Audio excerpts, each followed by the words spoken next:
Let me tell a tale of a world where heroes walk among us, fighting through the darkness left by monsters and by selfish men.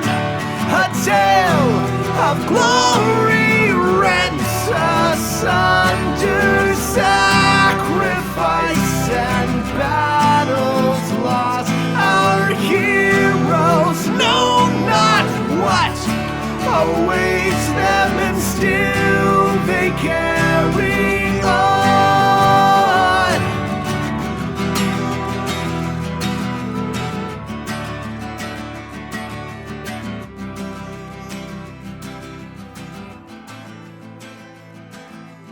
Hello, everybody. You can't see me right now, but welcome to another exciting episode of Ages of Einor Presents. I am your humble host, and this time, not your dungeon master, but your technology facilitator and stream runner, Pixel. And I am pleased to present to you this one-of-a-kind episode of BonusMom's Channel Points Challenge one-shot adventure, The Sphere of Sunlight. As you all well know, we ran a Channel Point Challenge just a few months back here on this channel for BonusMom to do her first ever on-stream adventure as a DM for 5th edition D&D. Many of you were extremely generous with your channel points, which you accumulated from your having watched us, and we do much appreciate that. And so we did hit that challenge, and so today, BonusMom will be running an adventure by a great friend of ours, creator and game designer James Pianka, who has written this short adventure for first-level characters called The Sphere of Sunlight, which can be found on the DM's Guild. Speaking of, we have links to where you can find all of our delightful creators there in chat for you, and we will be introducing all of them here in just a moment. And also, Nerdy Teacher, you have been granted chat inspiration. Also, folks who are playing, you can have 2 inspirations on these streams. You can have DM inspiration if BonusMom grants you that, and you can have chat inspiration. It's sort of an extra inspiration pool that chat has access to help you guys out, and you're probably going to need it. Anyway, so as usual, before we get started, we're going to get into the game here in just a few minutes, but I'm going to go over our usual housekeeping things. So, folks, please remember that D&D is a complex game with a lot of rules, and we are also improvising a story together as a group. When I say we, I mean they, but, you know, hey. So they may play fast and loose with the rules. They may change things in the adventure. They may forget rules entirely and make a call mid-game, and it may be completely wrong, whatever. Try not to worry about that too much. If you know a ruling and we're all sitting here scratching our heads trying to remember how that rule works, feel free to let us know in chat, but do know that if the moment passes, we're not going to go back and fix stuff. Try not to lose your mind. As I've said many times, it's never been a problem here before, but we just do like to let y'all know how we operate. And secondly, of course, we do want to keep this space as open and welcoming a place as we can to the extent that that is possible on the internet. So we do try to keep that internet toxicity to a minimum. So as always, we will not be putting up with anyone being abusive or hateful in chat, whether that's to other viewers, whether that's to players on stream regarding anything from their character choices, their knowledge of the game or the rules, anything about them as people or their various identities or any of that stuff. Again, never been a problem here, but we do always just want to be upfront with sort of the rules of the road here at Ages of Einor. And a reminder, we do release the show on YouTube and as a podcast after each episode during the following week. So currently, if you are a Patreon patron, you get access to the podcast and the video version of the show by Sunday at noon usually. And then it goes out for everybody else by the following Wednesday. So if you have to miss part of tonight and you are just devastated that you're missing this incredible BonusMom experience, do be aware that you will be able to catch that after the fact. Yeah, you can catch that in perpetuity as long as the internet is real and our numerous corporate overlords don't decide to nuke any content they can't monetize effectively. And the last thing, before we get started, we're going to go around and cast. If you would just introduce yourselves, but not your characters, and also let us know where we can find you on the internet and all of the excellent content you create. And then once we're done with that, I will go ahead and throw it to BonusMom herself to get the adventure rolling. So we are going to start with Big Mike ZF. If you would let everyone know who you are and where you can be found on the interwebs. I'm Big Mike. I'm just some crazy person that had his leg cut off and asked BonusMom about my custom toe bone dice that I haven't actually had made yet, but the bones they're drying. Anyway, I'm on TikTok mostly at augment_33. That's pretty much where I hang out these days, and it's about all there is for me. Excellent. And we did have Steve has been granted inspiration. Did I miss anybody else? Big Mike has been granted inspiration. So far, Nerdy Teacher, Steve, and Big Mike have all been granted chat inspiration. I haven't even started. Somebody else granted Mike. Okay. Text chat and Black Moon granted me. So everyone has chat inspiration. So, okay, can Miss Sneaky move hers over to I think Miss Vinny Sneaky's then? just reminding me that she did it. Okay. Sorry. Anyway, hate to interrupt. Vinny's got it too. Okay, and Vinny, if you would please let me know who you are and where you can be found. Hello, everybody. Vinny Pontillo. I am the GM for The Family That Games Together, starring my mom, the D&D grandma. We are a actual play podcast with our family, which the rest of the cast is my wife, her sister, my sister, her husband, and two very dear family friends who are family to us. You can catch us on any of your favorite podcatchers. Just plug in The Family That Games Together. We'll pop up on almost any of them. And the best place to interact with us is on Twitter, and that would just be at D&D Grandma. So check us out. We'd love to talk to you. Excellent. And Tiffany. Sure. My name's Tiffany. I go by Nerdy Teacher on TikTok, and I'm just a person who randomly started a TikTok account during quarantine and somehow found 27,000 other nerds who love D&D too. So find me on TikTok, and I'm just happy to be here, Bonus Mom. Excellent. And Steve. Hello, everyone. I'm Steve. I'm with Role Playing Degenerates. I'm one of a throuple, and I mostly DM for all of our groups. This is the only time I actually have played in a very long time, so I'm super excited. And I get to hang out with two or three of my favorite people, Pixel, Nerdy Teacher, and Bonus Mom, and I get to meet some new friends and go on adventures, so I'm super excited. Awesome. And of course, last but not least, the inestimable Bonus Mom herself. Hey, kiddos. I am probably not as happy to be here tonight as everybody else in this podcast is. Yes, this was a channel points contest I thought would take months and months and months to happen, and it took days and days and days. And here I am, so a little bit nervous, very excited. I ask everyone to be kind to me tonight, and I promise to not be kind to the players. No, wait, I will be sort of kind of within the constraints of the DM. So you can find me on TikTok with my friends and Twitter sometimes, and definitely here on Twitch. I have Bonus Mom 70 at Twitch where I play games, and podcasting all over the place. So welcome everyone. And if my players are ready, we shall begin. Ah, yes. The hinterlands, a frontier world long held by druidic dwarves. It's a wilderness of gnarled pine, sheer ravines, and snow-blasted moors. Well, the elves had maintained isolated collectives on sites of natural wonder here for centuries, near geysers, aurora peaks, along raging rivers, and on volcanic caverns. But that world has been challenged for these many years. Humans have moved in, nudging the borders up from the southern lands. Their settlements first expanding at the edges of the wild hinterlands, and then humans, one settlement after another, moving in through greedy acquisition, through nudging borders, and sometimes even through bloodshed.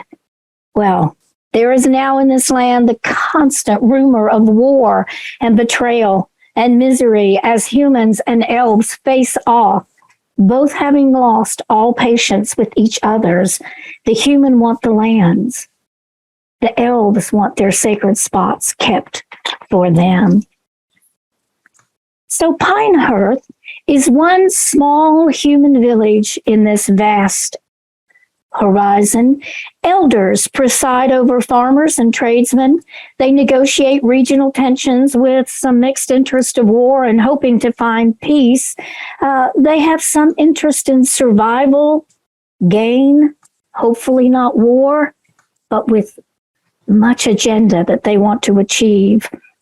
We find ourselves in Pinehurst, which is a small single village. There are just a few houses. It grips a steep and snow-covered ravine. Several days' ride from the nearest major city, smoke pours windward from the hearths of homes, a trading post, a smithy, and a tavern. The sign blows in the wind, and the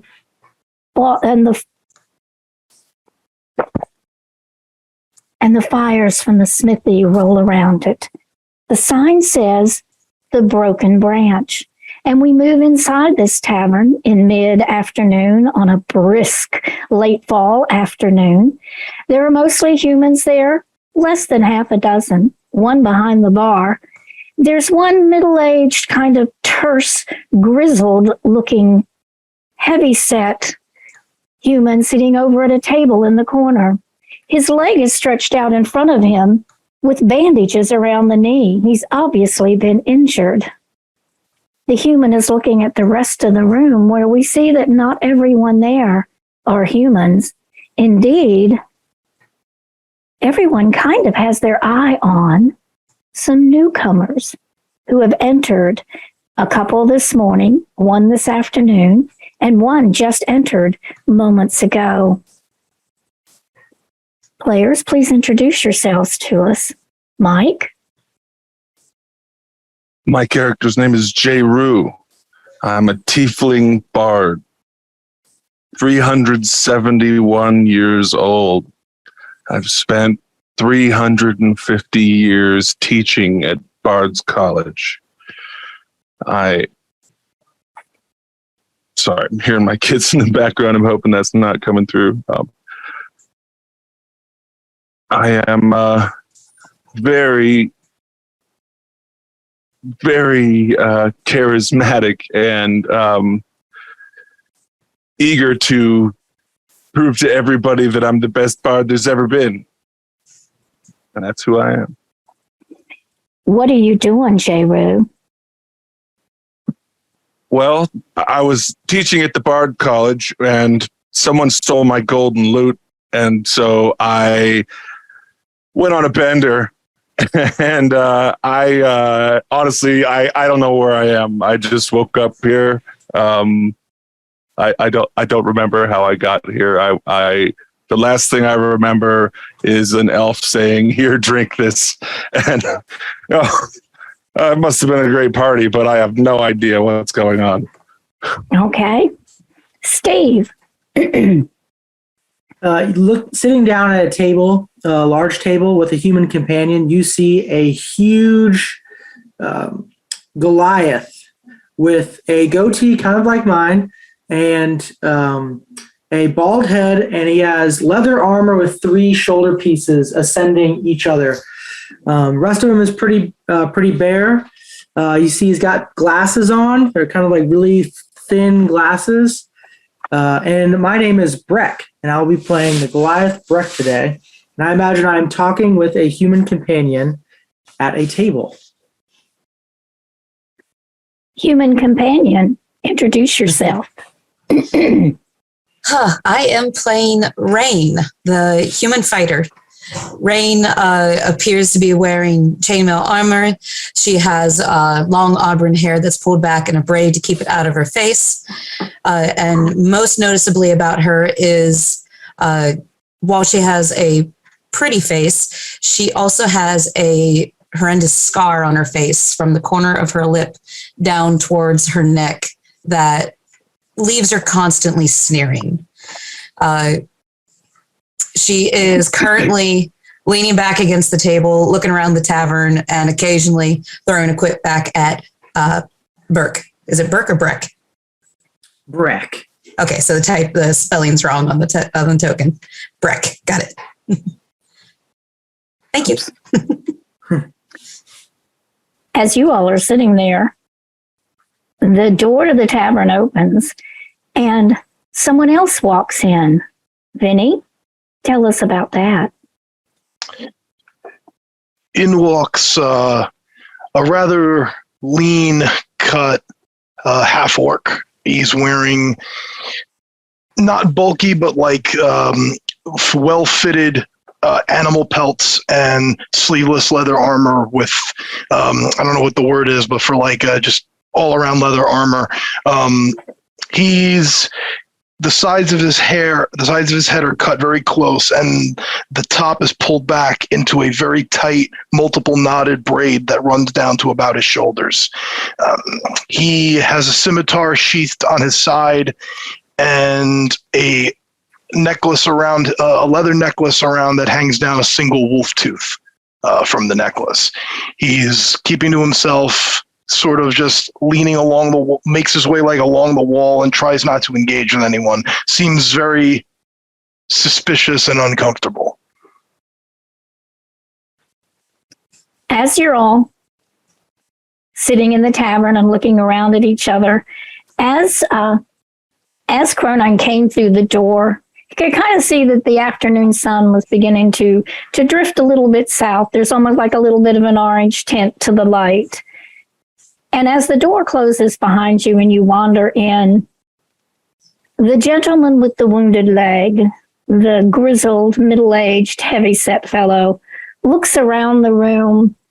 He looks at all of you, makes eye contact with each one, and beckons.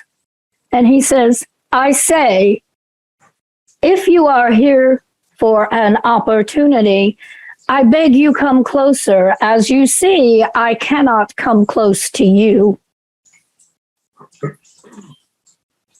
What do you do? Breck looks over to Rain, and he finishes his drink and slams it down. Kind of coughs and puts his glasses up to his nose and says, Raid, are you looking for an opportunity? We got nothing better to do. I mean, that's why we came out here, isn't it? Yeah, I guess let's go see what he's saying. All right. We saunter over. I take a big sort of sigh, fix myself, and approach as well. I check my pockets and see if I have any of my favorite small instruments with me, because I know that everybody's going to want to hear something out of me as soon as they see me, because everybody knows who I am. So I check my pockets, grab a little something out, and wander on over to the group. As each one of you approaches, Breck, oh my goodness, Logan nods to a chair for each of you and gathers you closer and says, whether by rumor or invitation, I had sent word out. I am hoping that you have answered. And he grimaces because he's obviously in some pain. I have an opportunity. There is a need that I would share with you if you are interested. It is an opportunity that can bring you a sort of a reward. You know, this land was the land of elves and is now the land of humans, and there is great disagreement and tensions are high. It has been that way for many years, but it's getting worse. I would avoid war at all costs, and I have made it my quest to do what I can. Do you know of the troubles of which I speak? It's at this time I'm going to lean over to Rain and just say, I heard there's a We get a sword and a reward. I'll take the sword. You can take the reward. Yeah, sure. I'm the one who uses it better. He just kind of growls and keeps looking. Well, I'm not looking for the sword or the reward, but I'm here to hear what you've got to say, stranger. many years ago, there was a mighty chieftain in these parts. It's how Pinehearth got settled. His name was Hongden, and his wife, warrior woman, was Osha. They were mighty warriors, but they were not kind. And he grimaces again. They wreaked havoc on the elves. There was warfare, there was trouble, and in a final act of defiance, Hongden stole something of great value from the druid elves that lived in this land. It was something, it was a relic, it was important to the to the elves, but we don't really know what it was. We know the name. It was the Sphere of Sunlight. And no one has seen it for many, many years. The claim to fame for this village is that the funeral site and the tomb of Hongden and Osha are both within a half-day's journey of here. It has long been assumed that the Sphere of Sunlight rests in their tomb somewhere. No one has ever found it. I attempted to go recently to that location. I do know where it is, with the hope that if I regained this sphere, I could present it to the matriarch of the Druid Elven tribe and avert war, which I fear is very close. I and a partner went, but there was an accident on the mighty river, and I was knocked out of the boat and injured. I drifted downstream, and eventually within the last few weeks have been able to return to this village, but I do not know what happened to my partner. So I sent word, with anyone leaving the village, I cannot try again. I'm going to be many, many weeks before my knee begins to heal. That is the opportunity that I give you, is to go to this tomb and to look for, find, and return to me the Sphere of Sunlight. Whatever else is in that tomb you may have amongst yourselves. I have no interest in it.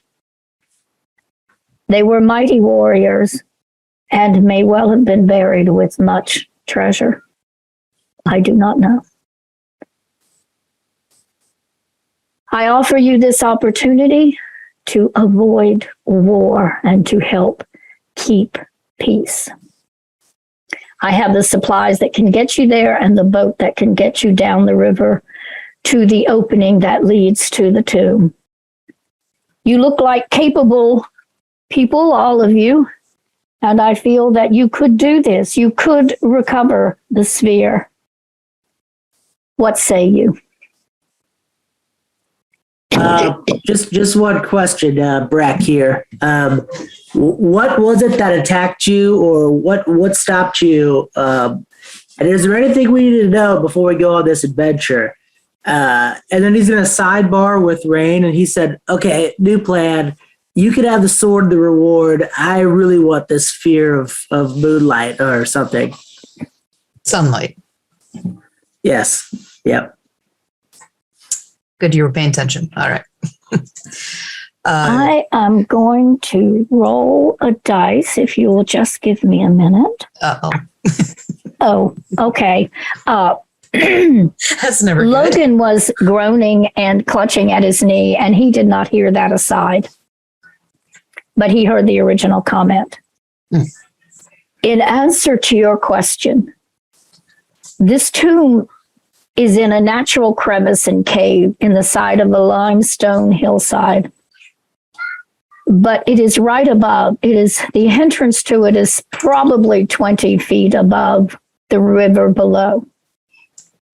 There is a landing place, and there is a stone pillar that stands about 3 feet tall, that when you are rushing by, because the river is very fast there, you can throw a rope over the pole and you can land and climb out of the boat. My partner was the one with the rope, and neither of us was secured in the boat. We didn't think about it. And as the rope went over the pole, the partner was pulled out of the boat. And because that it made the boat uneven and it overturned. And I hit my knee on something, a rock under the water. And I also hit my head. And as he moves his gray hair, you can see that he definitely has a healing gash on the side of his head. I washed downstream. It was by the grace of the gods I did not drown. When I came to hours later, it was dark and I was at the edge of the river and the boat was gone. And so was my partner. And I struggled out and up, back to the path, back to Pine Hearth, which runs along the top of the cliff. It was a tortuous journey, and I did not help my injury. And that is my story. What say you all? Are you in to help me get the sphere of sunlight to avoid a dreadful and horrendous war? Rain's eyeing the two newcomers questioningly.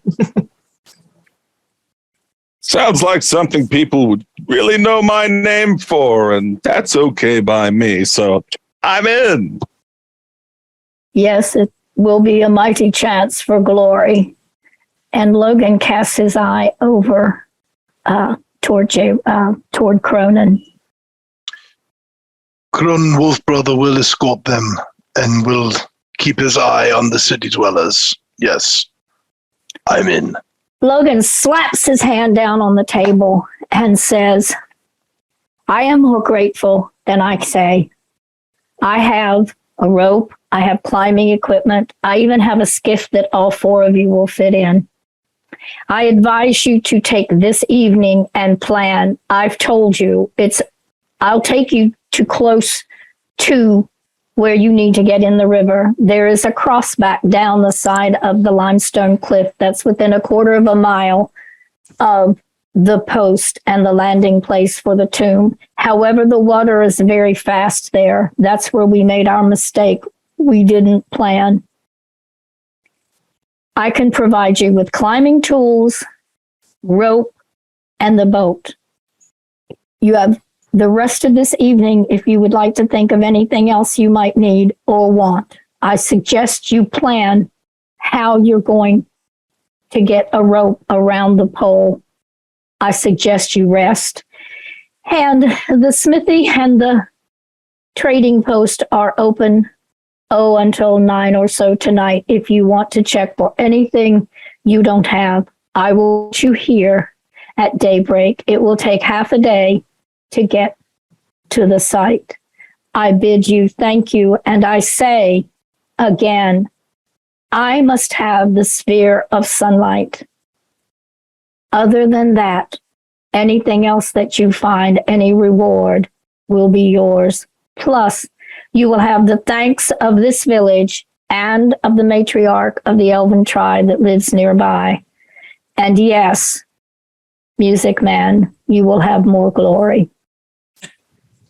And Logan gets up and grabs a walking stick and slowly maneuvers himself out of the tavern, leaving you alone to decide what you're going to do next. Awkward silence and I'm pretty good with the lasso if anybody needs me to try to lasso a concrete pillar, a stone pillar in the middle of the river. Does anyone here have access to magic? You know I don't. Yeah. A little bit. Right. I- All right. I'm not without skill in that department. Right. Well, I could probably get a magical hand around 30 feet of an extension of me if we needed to pull a rope over there or hook something. That's about all I got. Does anybody else got anything? Cronin rubs the bridge of his nose.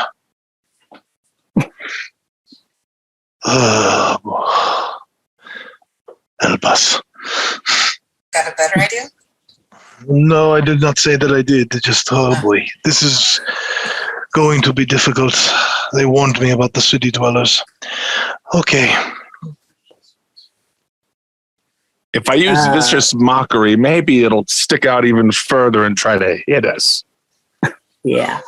I mean, I guess we could try to pool some money together and see if we can't go to a smith tonight and try to maybe get a long stick with a hook on it. And maybe we could pull us closer into it and hop off the boat. That's the only other suggestion I have. I do have one more point of order, and I think it's pretty odd. This guy was confident enough that he could get the spear with him and his buddy, and then he couldn't make it out of the boat.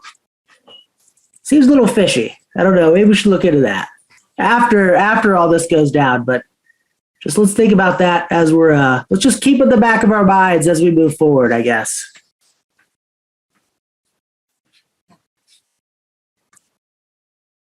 You're willing to take this even though you don't trust him? Yeah, that sphere of moonlight, sunlight, daylight. It seems pretty sweet, and yeah, might as well. I think the whole purpose is not for you to have it, though, Brick. Yeah, we'll cross that bridge when we get there.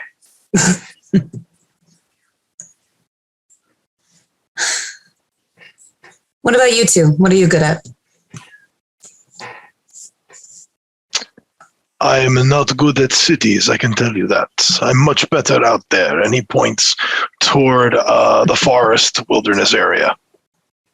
Then you'll be very useful, won't you? I hope to be.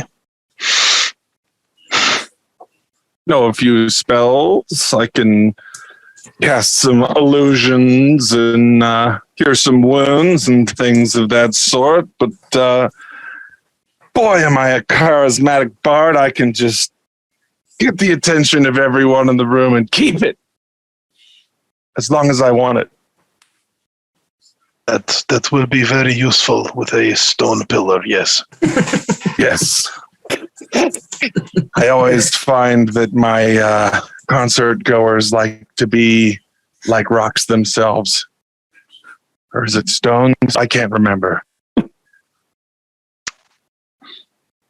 Mm-hmm. Yeah, I think I'm gonna go to the smith. And do we decide how much gold we had? We're supposed to roll a d20, right? Okay, I'm gonna roll a d20. I never did that. Yep. Please tell us what your roll is when you get it. It's a 10. Okay. So you have Okay. 10 gold pieces. I have 10. How about anybody else? Also, I hate to jump in, but in general, if you all would try to, we haven't had a lot of rolls, but when you roll stuff, just call out what your totals are, so that folks who listen to this in the podcast version will know what those numbers are instead of just hearing us react to them. So Perfect. thank you. I've got a little bit of gold. I've got 37 in total right now. Thanks to my background. Nice. 15. I've got 12. But I can always make more.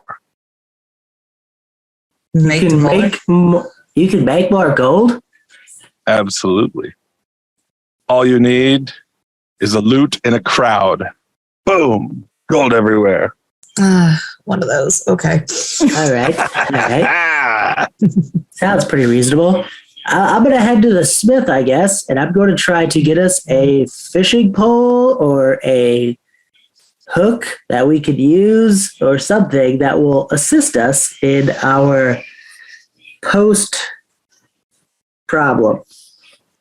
Raid, would you like to join me? I will. You're better at speaking than me, though, so you take the lead. Yeah, you're not kidding. Ouch. What about what about you five gentlemen? Would you like to stay back here and earn some of that gold, or would you like to go to the smith and see if we can figure something out for this first problem of our journey? I suppose I will go to the smith. I can't imagine what I could do here that would get me paid. Well, there's no crowd here. This place is tapped out. I'm ready to roll. Let's go. Do you know of somewhere nearby that you could partake of your talent, I suppose? There's always a time and there's always a place. And unfortunately, we can't always be in that time and in that place. But we can try, can't we? We can try. To the blacksmith, then. To the smith. As you get up to leave, the human bartender across the room from you and behind the bar says, "Oi, Logan is paid for your staying here tonight, and I'll be feeding you a little bit of dinner at 9 o'clock. Don't be late or you'll miss it." Thank you kindly. Sounds great. We'll be back at 9 o'clock. Many thanks, good barkeep.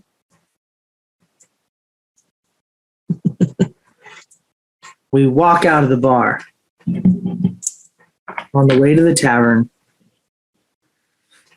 Do we know where the tavern is? Like, is this something we would easily know, or do we have to do some investigation? Well, you're in the tavern, the Broken Branch. That's where you are.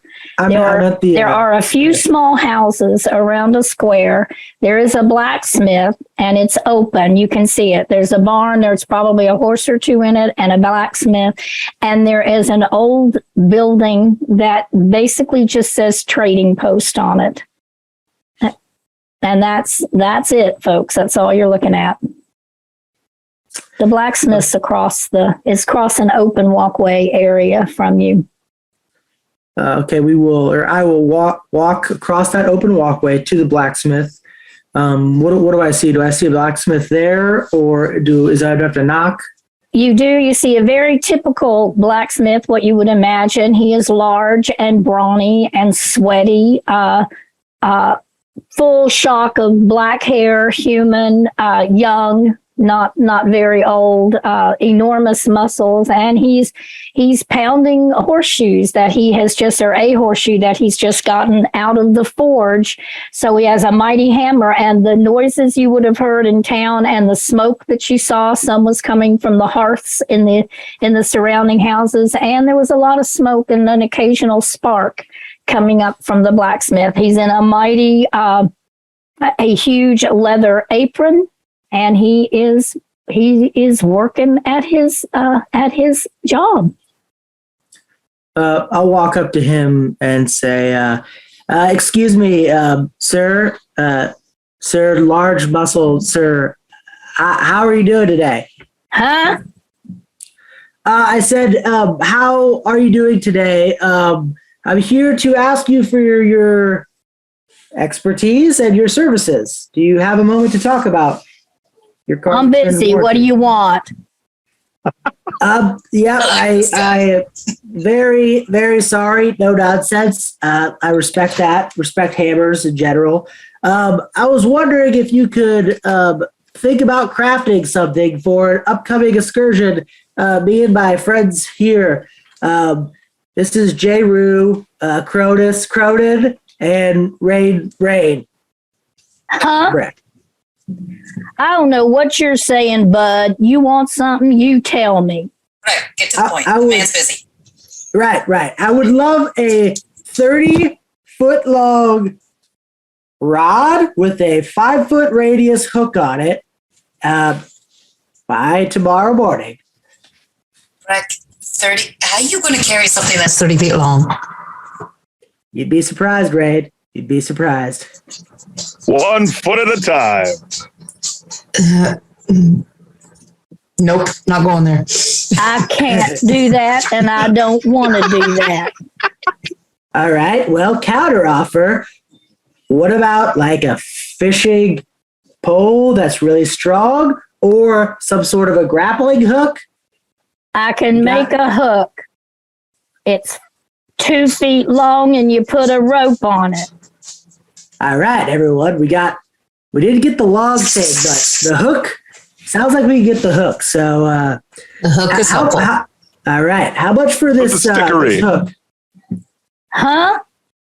How much would, by chance, the hook? How much would that cost us in silver or copper pieces?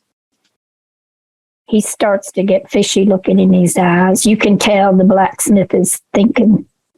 He's doing a little math. It takes him about 3 minutes. 2 gold pieces. 2 gold pieces. Everyone, I got this. Would you be able to get 2 done by the morning, just in case? I don't want to, Well, fair enough. but I'll do 1 for 2 gold pieces, unless that guy keeps talking, and then it's going to be 3 gold pieces. I had to pay the man Breck. All right, buddy, calm down. It's 2 gold pieces. It'll be ready in an hour. 1 hour. All right, that's pretty fast. Impressive. Go away. All right. Rain turns Breck out and pushes him out the door. All right. See you later. Left The blacksmith continues to beat on the horseshoe for a few more minutes. And then he grudgingly reaches into into a side box and pulls out about a 2-inch in circumference metal rod that is about 2.5 feet long, and he begins to heat it up.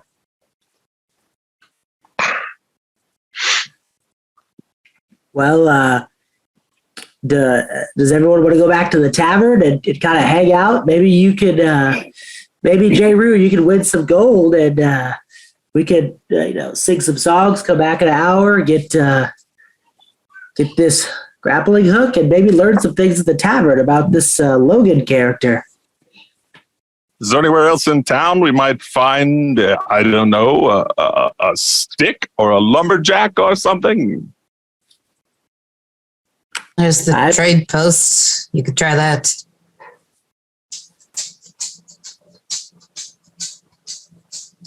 Let's head in there then.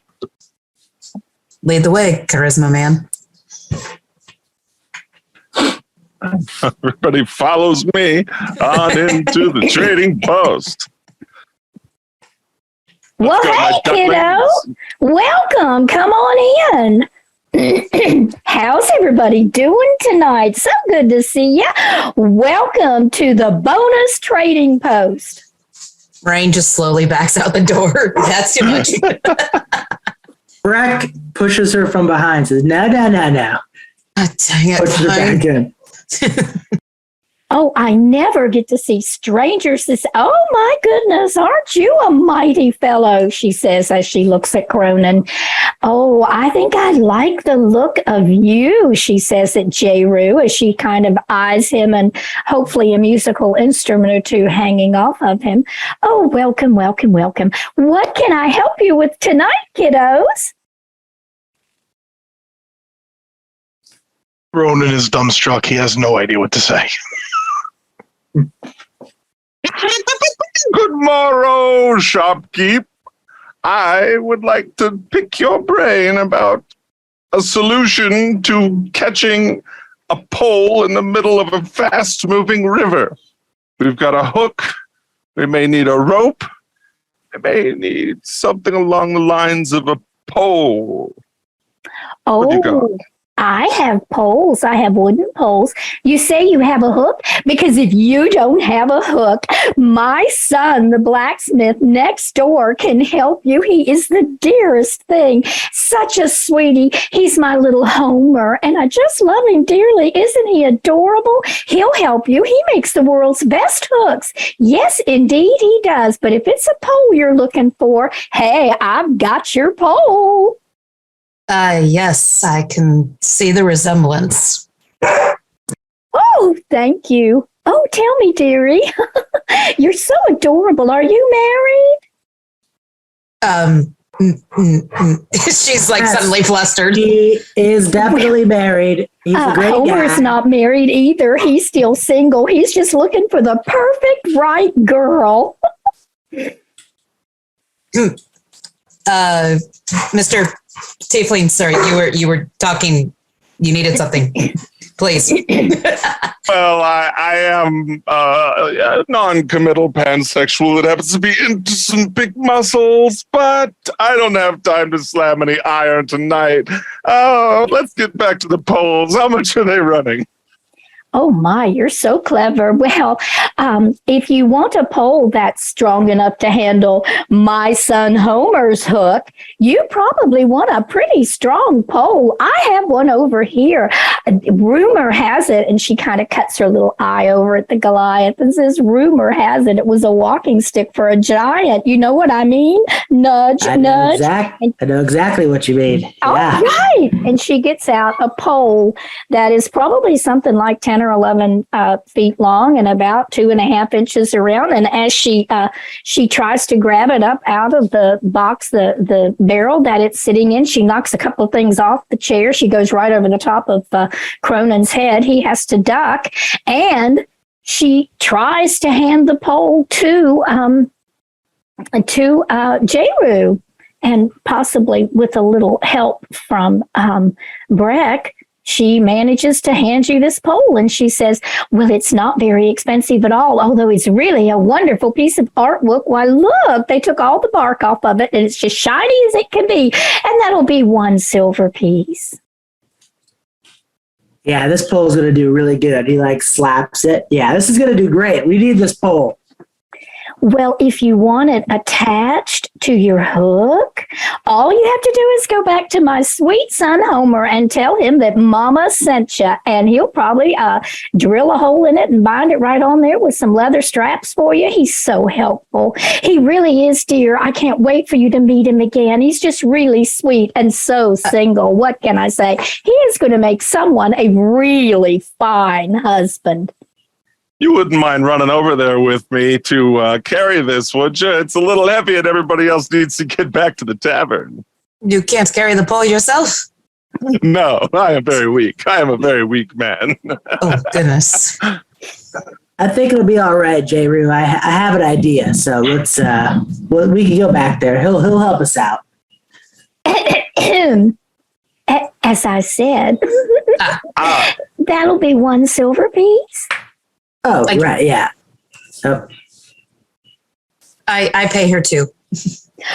Oh, you're so sweet. I'm going to remember you. What's your name, dearie? She tries to think of a fake name and fails. She just eventually says, Rain. All right. Well, I just can't wait to get to know you better. You know, somebody someday is going to inherit this wonderful trading post that I have. Some lucky, possibly girl. Yes. Okay. We're leaving. We're leaving now. Thank you. Rain just walks out the door. On our way out, I am going to look for a rock just around the size of my palm. Is there any way I can look for a rock? Sure. Roll a perception check. When you get after, you're looking in the shop or outside the shop? Outside the shop. Okay, yeah, go right ahead. Okay. And tell me what you got. That's a 14 plus 2, 16 for perception. Oh, you find more rocks than you can shake a stick at. As a matter of fact, you almost trip over the perfect rock. There it is, and you pick it up, and you got it. Okay, I kind of wash it off with my cloth really quick, and I kind of put it in my pocket as we walk back up to the smith. Hey, buddy. I'm sorry to bother you. I'm really sorry, but can I ask you one last question? Huh? Just one question. I talked to your mother in there at the trading post. Wonderful gal. She said you might be able to put this hook you're working so hard on. You might be able to drill it or rivet it, maybe duct tape it to this big giant erect pole we have. And I'm just wondering if you could do that to this. I can do it. All right. And I kind of turn to the group and then turn back to him. And I get really close to him and I'm like, hey, your mom said you might be into my friend over there. And I point to Rain and Nope. I say, if that's the case, I'm going to give you this stone here. This is a sending stone. And anytime you want to call, you just call her up, man. Oh. Okay. So All he right. takes the stone. All And he's right. holding it in his hand and looking at you. You have a good day. And I give him 2 more gold pieces. It'll be 2 hours now because I got to put it together. All right. That's fair. Where will you be? We're going to head over to the tavern and try to make some coin with our awesome rock band. I think the tavern's I'll called bring the it Broken to you. Branch. I'll bring it to you. All right. Sounds good, buddy. You're the best.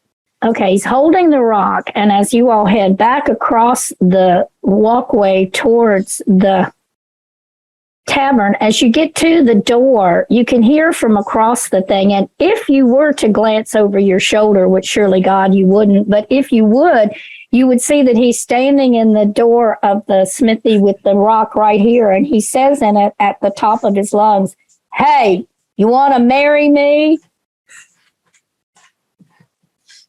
Do we hear it or no?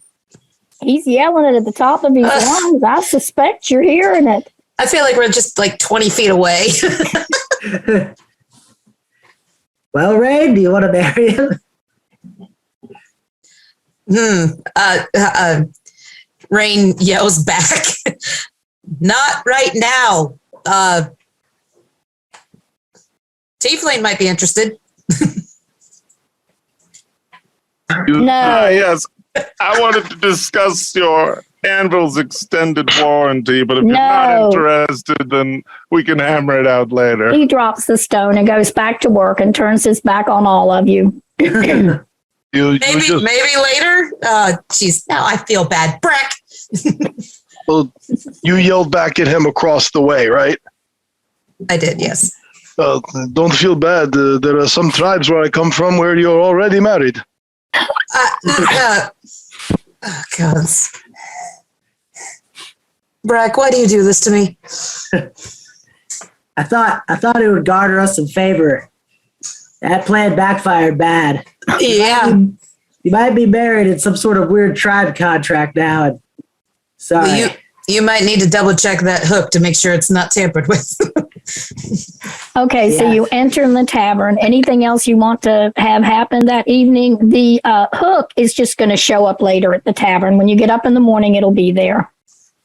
It occurs to me that we're going to want to fasten the hook to the boat, maybe, mayhaps even, I don't know, strap ourselves in so that we don't lose the boat. I mean, I've got rope. What about you? Got some rope. I have rope and never leave home without it. Should be all right then. Good. Guess we pack it up for the night and set sail in the morning.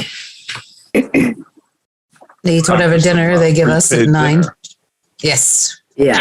They're going to feed you dinner. It's, it's pretty typical. It's stew with some kind of meat and vegetables in it, some bread to go along with, some ale to wash it down, and you have 2 rooms. So you can work that however you want to. And I'm done with the night. If there's anything anybody else wants to do, or you want to talk or ask questions or whatever, I'm here for you.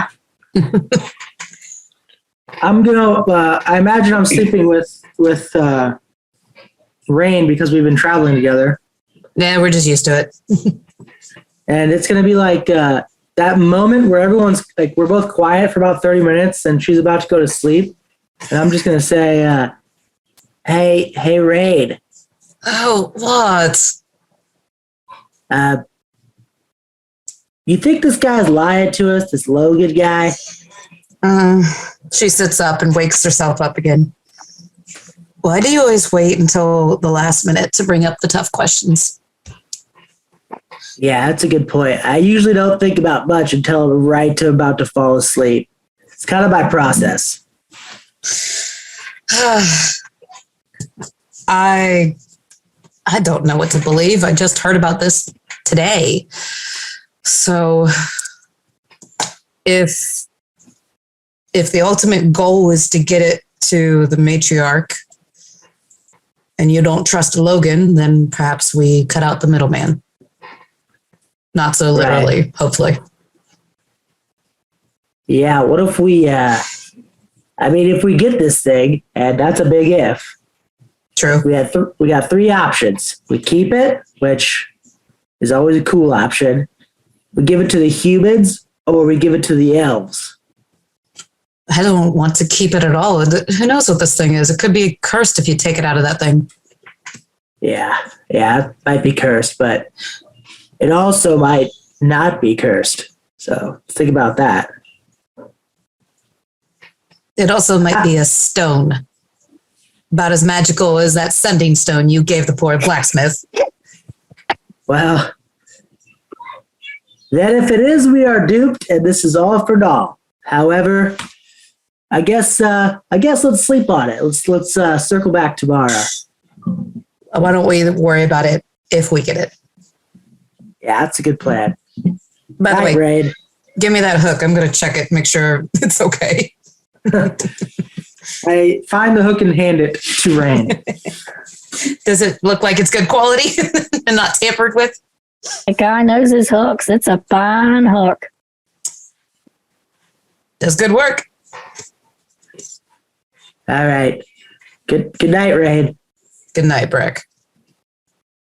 Meanwhile, in the other room, I don't mind rooming with the giant.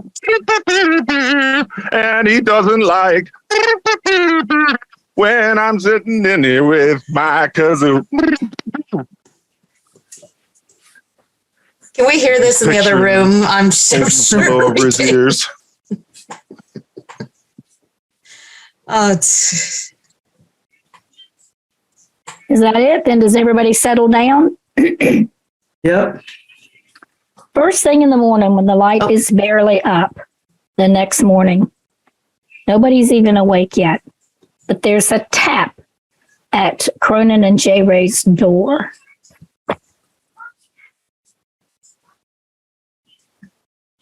I like to answer that. You're a little scarier looking than I am. No problem. I get up and I just crack the door and I don't say anything. I just look out. You look down, you see a tiny little creature. I think this is a human. Okay, but he's not very big. Skinny little dude, tiny little goofy guy. He's wearing like a cloak, head to toe cloak, got the head, the hood up, the whole thing. He looks up at you, long way up, right? And looks up and he says, "Hey, Doc, I got a deal for you, okay? Shh, don't say nothing to nobody. But if you go get that thing and you bring it back to me and I give it to my boss, you're going to get a bunch of money. You're going to get 50 gold pieces. You bring that thing back to me, okay? But don't you say nothing to, well, you can tell that other guy in there, but don't you tell nothing to nobody. Don't you say a word to Logan. 50 gold pieces. All you got to do is find me when you get done and give it to me, and done deal. We got a deal? Is Cronin stops for a second and just sort of does like the Looney Tunes.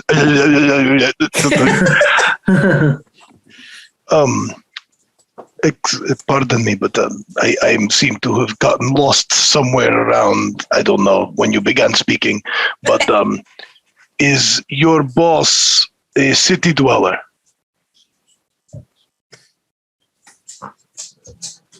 You on a need to know basis about that. You bring me that thing and you give it to me and I give it to him and you get 50 gold pieces. We got a deal?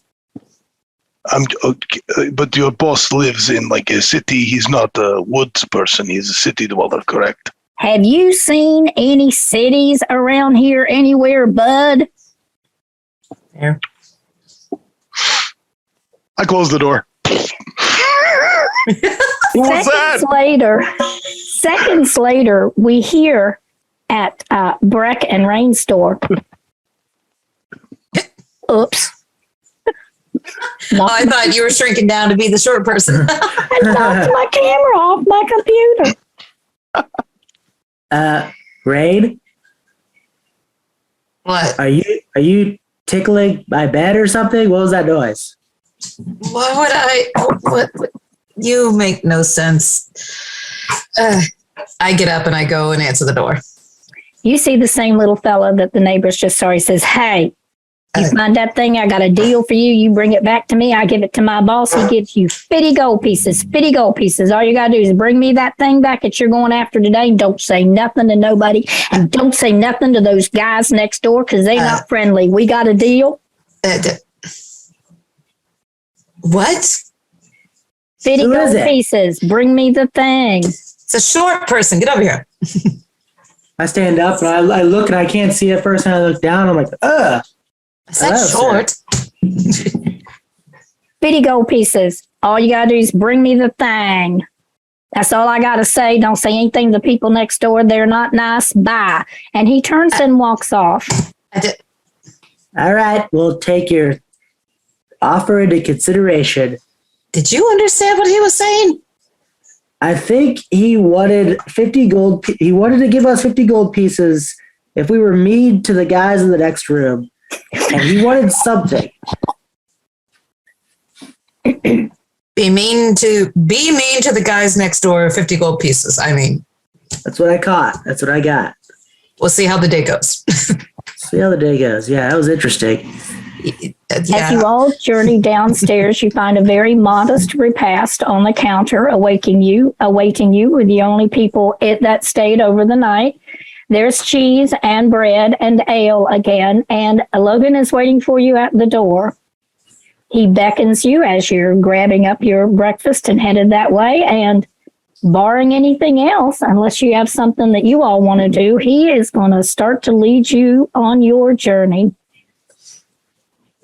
Yeah, as we go on this journey, can I chat with him a little bit as we're walking? You absolutely can. It's going to take you half a day, and you're going to be leaving the town and kind of walking along a cliff to head about 4 hours, or what would that be? Like 10 miles outside of town, something like that. I'm going to strategically keep Rain behind me as I walk next to Logan, and I'm going to try to walk on the inboard side of the cliff, so he's like toward the cliff, if at all possible. And then I just want to say, hey Logan, it's a pretty nice day out today. Yeah, is it a nice day out today? Good day. And actually, it should be said that you all are in a wagon of sorts, okay, with a couple of horses in front, and there's room in it. The four of you are sitting on each.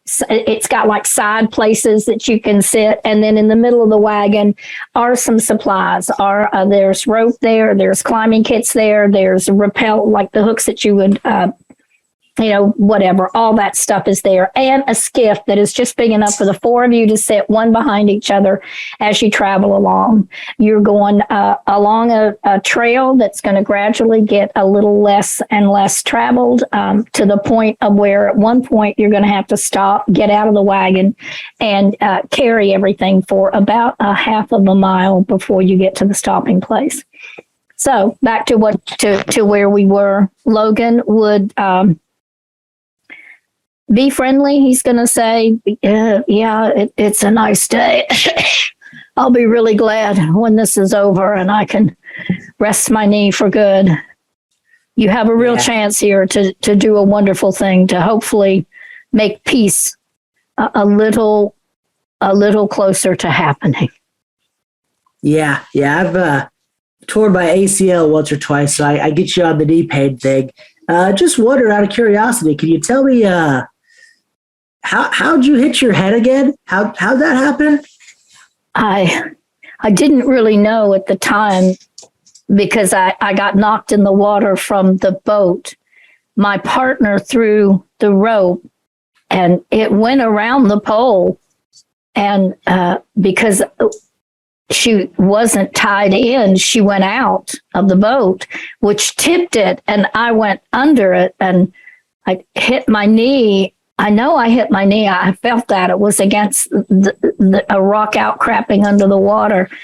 And then I began to be washed by, it's very rapid there. And I don't know what happened after that. I just had this gash when I got downstream. I'm going to examine the wound as best as I can. Can I do an inside check to see if just the head injury makes sense? Absolutely. All right. And as I was sitting near Breck, I was listening. I was also hoping I could insight when he was talking about ending the war. Okay. Absolutely do it. Let's start with Brex. Okay, I got a 15 plus 4, 19 total for the insight check.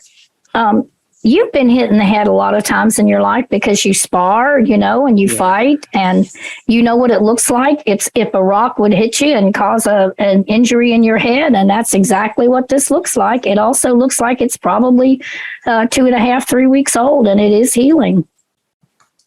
And he winches and grimaces when you put your fingers on it and frowns at you. Ugh. All right. Sorry. Yeah, that's rough, man. Okay. What about Rain? Rain's listening carefully, trying to look like she's just sharpening her dagger or something. But she got a 22 on her insight. With a 22, she believes that this Logan is completely on the level. He genuinely believes that the sphere of sunlight can avert war, and that is what he wants to do. If she catches Breck's eyes at any point on the trip, she's going to give him a subtle nod to show that she believes him. I will agree with a subtle nod as well.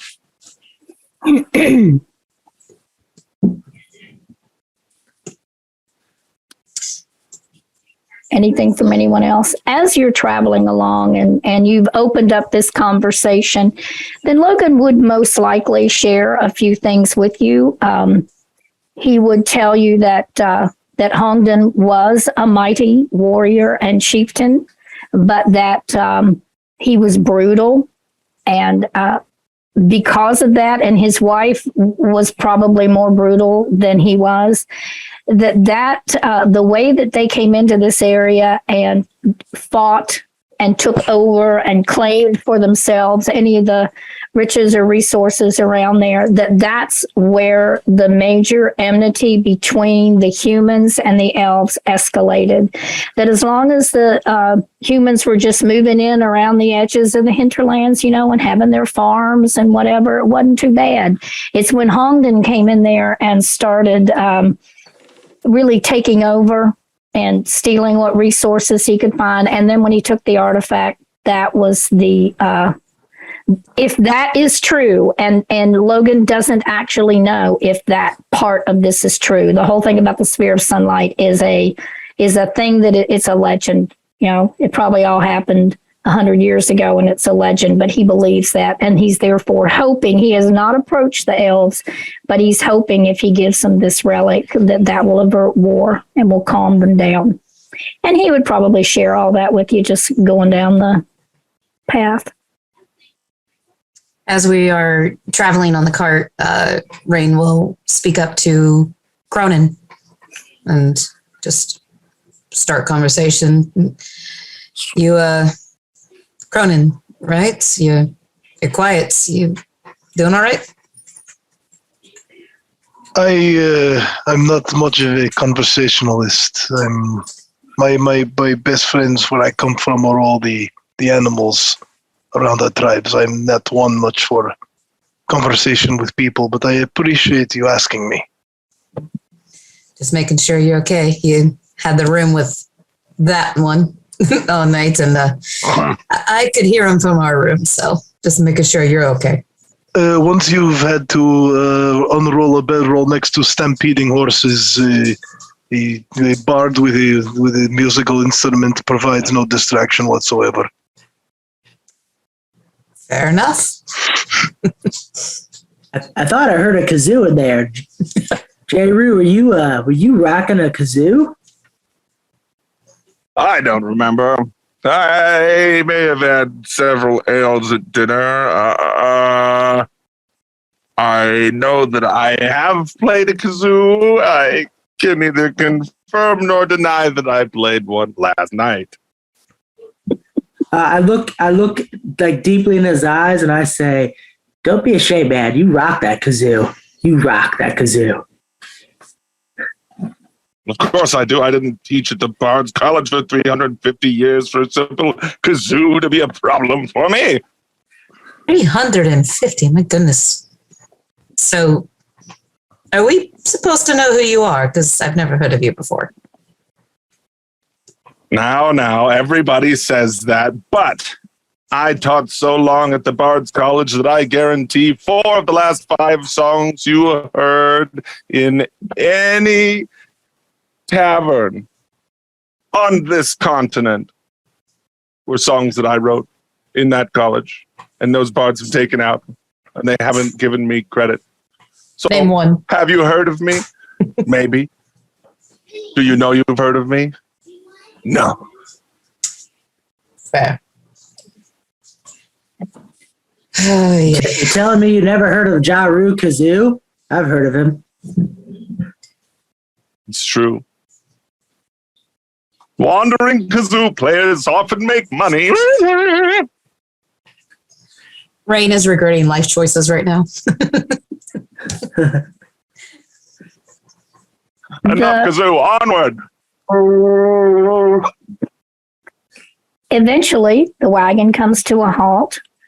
Logan does not attempt to get out of it. You can see that the pathway goes on, and he says, "If you'll look over there, there is a cutback that will take you down to the river. Be careful that you secure yourselves in the boat. I wish you luck. I hope it goes well. I will go on down. There's a place beyond all this. It's probably 3 miles beyond the opening. Take the boat down there. It's a flat land. I'll be waiting for you. It will take me a full day tonight and tomorrow to get there, but I will wait for you." And he's going to leave you there. You have ropes, you have boat, you have climbing equipment, and you have a wooden pole about 11 feet long with a hook on the end of it, a 2-foot hook. So 13 feet. Yeah, so it's 13 feet. All And right. there is a path down the side of the limestone cliff. Do you take it? Yes, suppose we do. Yeah. Any objections? A staircase carved into the cannon wall reaches the Missouri River, depending on switchbacks all the way down, only enough space to carry down the skiff as a team and the hook. Spray from black water dribbles down your faces as you descend. A landing at the bottom meets the river. As you look ahead, you can see that the river goes straight for a while and then curves between 2 limestone cliffs. You can hear the roar of the water, and it sounds fast and furious. As a matter of fact, the river almost howls at you as you start to get in the boat. Tell me how you get in the boat and what order you're in, and what's your plan when you get there, when you see the pole. First, my suggestion is we look to Cronin for advice if he has any. You good with rivers? So. I'm more of a plains forest person, but I would say we should try to have the weight equally distributed as much as possible. We don't want to all be in front or all be in back, or else tippy top. Fair. Breck, you're the biggest. Should Breck sit in the back?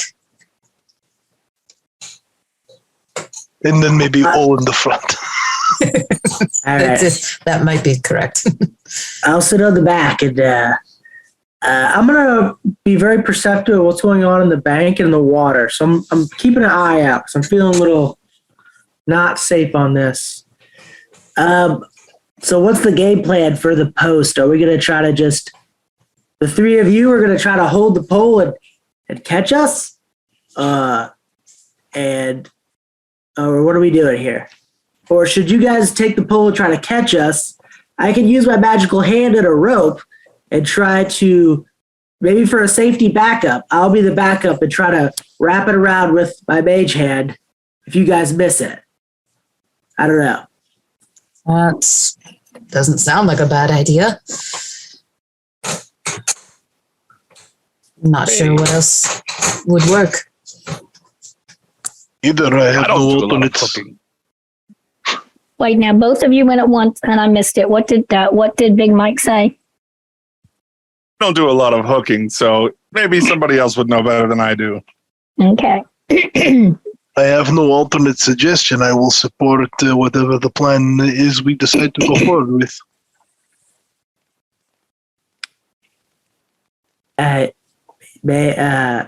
Maybe team front tries to hook, and I'll try to use mage hand with the rope in case we get close enough and that misses. Maybe I can mage hand us, and if it wrap it around enough times, we can get to the back and pull us in. Just in case we miss it, though. Why don't I hold on to the hook? I believe of the three of us up front, I might be the strongest. Just making a judgment. I think your judgment is correct, yes. All right. Okay. Are you all ready to give this a whirl? Yep, we're all ready to give it a whirl. Okay. Then I'm going to, Pixel, I'm going to ask right now, can we do a 5-minute break? I want to give all of you inspiration because I absolutely love what you've done with your characters so far. This is so much fun. I don't even care if we go get the sphere of sunlight. And so when we come back, we'll pick it up that you're in the boat and you're headed for the landing. And we'll take a 5-minute break, everybody. Okay. And thank you. So all 4 of you are in the boat. What order, please? Who's in the first position, front of the boat? I guess I'm up front because holding the pole. Okay, nerdy teacher first, or excuse me, Rain first. I will go right behind her to assist. Okay, Cronin, and then I'll be in J. Rue, our self-proclaimed weakling, right, is in third position. So weak. And then we have Breck in the back. All right. Breck, so you're in the water now and you're heading down. The water is picking up speed and you spy the pole. But first, Breck, you said you wanted to do a perception check, particularly looking in the water. So will you give me that perception check now? Perception plus 2. 16 plus 2. 18 for perception. All right. You notice, therefore, you are not surprised that there are fish in the water swimming alongside you. Okay? So everyone roll initiative. Okay. You didn't even think we're going to have to do this, did you? You thought we're just going to role play all the way through this. The fish? We're fighting the fish? I don't know. J. Rue rolls an 11. Yeah. Okay. Okay, I don't. Rain You'll live- got. Oh, go ahead. 11 for Cronin. Okay. Rain got a natural 20 for 22. Ooh. Okay. Brex, hold up 3 with an 8. Okay. Now, what is it? Is it Dex mod we use to decide which 11 goes first? Yep. What's your Whoever has Dex the higher mods? dex. +1. Plus Okay. 3. Okay, so that makes Jeru second, Cronin third, Breck fourth, Rain. Breck hollers out, there's fish in the water. And as you look down, you definitely see that there are fish in the water. One of them actually leaps up out of the water and aims for the boat as though they're coming after you. But it leapt too soon and it misses you. So it is now your turn. What do we're fighting fish? I can't really do much. What I'll do is I will draw out a longsword, and if a fish jumps up again in my range, I'll slash at it. Okay, so you're readying an action if another fish jumps. Yes. Okay. Jeru, you are next. You've seen one fish jump in the air. Give me, let's see, anybody. Oh, I know who needs to do it. Cronin, who lives with the animals, needs to give us, what would it be, a nature check to see if he knows what this fish is. Yep.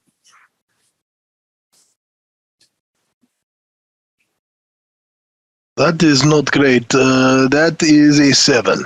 You have have- no idea. You just have know that there was inspiration a if you fish. want. Yeah, you do. You have chat inspiration and DM inspiration if you want to use it. That is excellent point since I have 2. Correct. Oh, yeah, it's much better. That is 19. You know, because you've heard of them and had them described to you, although you have never seen one. This is a sail pike. It's a sail pike. It is a small vermin-like fish. And yes, it leaps and bites, and it also bites if you're in the water, but it has the ability to leap up in the air, and with that, it's got a reach of 10 feet, and it bites. You saw one hit and miss. Okay, Jeru, you're next. Oh, do you share that information? I absolutely do. Yeah. They jump and they bite. Awesome. I'm thinking I would like to sing these fish a lullaby and maybe put them to sleep. Okay. Are you going to do that? Or you're just telling me that you are doing it? I'm going to, I think. Okay. Let's pick a random instrument and turn it on, and let's see.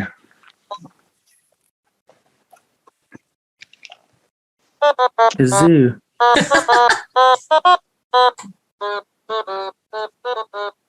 I don't think it's coming through the speaker. Oh, no, I can hear there it. it is. Sounds great. Yeah, It's quiet, but we can hear it. And, So this would need to be some sort of an attack.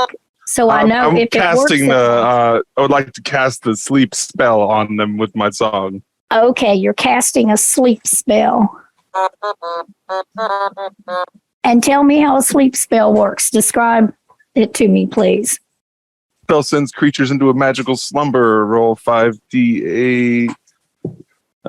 Total is how many hit points of creatures this spell can affect. Creatures within a 20 feet of a point you choose within range are affected in ascending order of their current hit points, ignoring unconscious creatures. Okay, is it something that automatically hits, or there's a DC of some? Is there a save throw? What's the deal? It should be automatic, and he just rolls 5d8, and that's the amount of hit points it puts to sleep a creature. And it's however many creatures in a 20-foot radius. Okay. Yep, equal to that hit dice. Yeah, Okay. it starts with whatever has the lowest HP. So if you have a creature that has 4 HP and he rolls 15, the first 4 HP go to knock the first creature out, and then you move on to the second one, which if it has 6 HP, and you just keep subtracting until it doesn't bring them to 0. And then Okay. What was your roll? Okay, I rolled 5d8 and got 20 in there. Okay. There were 2 sail pikes. They had 4 health points each. So you see 2 white bellies up, and they float back behind you in the water, and the sail pikes are gone. Now If we're back anybody's to hungry. excellent job. Excellent job. Aren't you all glad you brought a bard along with you with all the instruments? How amazing. Okay, so the poll is coming up fast, folks. This is how we're going to do it. The one in the boats, you got 2 people trying to hook, and I'm going to give Nerdy, I'm going to give the names get me. I'm going to give Rain advantage because Cronin is helping. Okay. So I would think, athletics check? To Sounds see if you... Athletics or dexterity. Probably your Dexterity choice. will work. Pick one. Pick whichever one you like. Let me see. Oh, no, it is dexterity. They give it to me. It's dexterity. Darn it. Okay. Not my best, but Mine's still not pretty bad. high. Just so you So, know. okay. Well, you have Yeah. advantage on it. So roll twice and tell me what's the highest one. 18. Excellent. Okay. You do it. You hook it. Meanwhile, not Cronin. Here I am with the names. Breck, I would assume, is not waiting for you. So, Breck, how do you make out with the mage hand? Okay, so I am going to throw the rope, and then my mage hand is going to go with it. So I guess it'd still be the same check, right? The dexterity. Yes. Here we go. Yeah, that's a critical fail. Oh, All righty. Well, you actually let go of your rope. The mage hand comes, the rope is too heavy. It gets wet, and the mage hand drops it and fizzles into nothingness. All right. So, nobody said that they tied themselves into the boat. Therefore, you didn't. whoops. So, Yeah. I need a DC saving throw. I think this would be athletics, or you're going to be pulled from the boat. So I'm looking for the person throwing the thing that went, that was you when it gets taunt. So that's Rain. Rain, you must succeed on a DC 16 saving throw or be pulled from the boat. Strength save? I'm sorry. It's a strength save, right? Yeah. Okay. I might be using my inspiration here. Yep. Okay. A little better. That's going to be, okay. Yeah, that's a 19 total. Okay. Then you made the save. Everyone's sitting down in the boat, which I would think would be Cronin and J-Roo. You all need to succeed on a DC 10 strength save, DC 10, or receive 1d4 bludgeoning damage for being in the boat while the boat is being jerked taut against the pole. Do you get what I'm saying? 16. Okay, you made it. J-Roo, strength saving throw. Looking for a 10 or better. Is this a roll a d20 you want? Yep. Yep.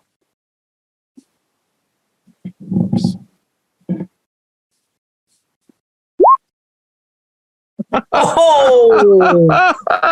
Inspiration. Yeah, I want to use an inspiration on that one because Okay.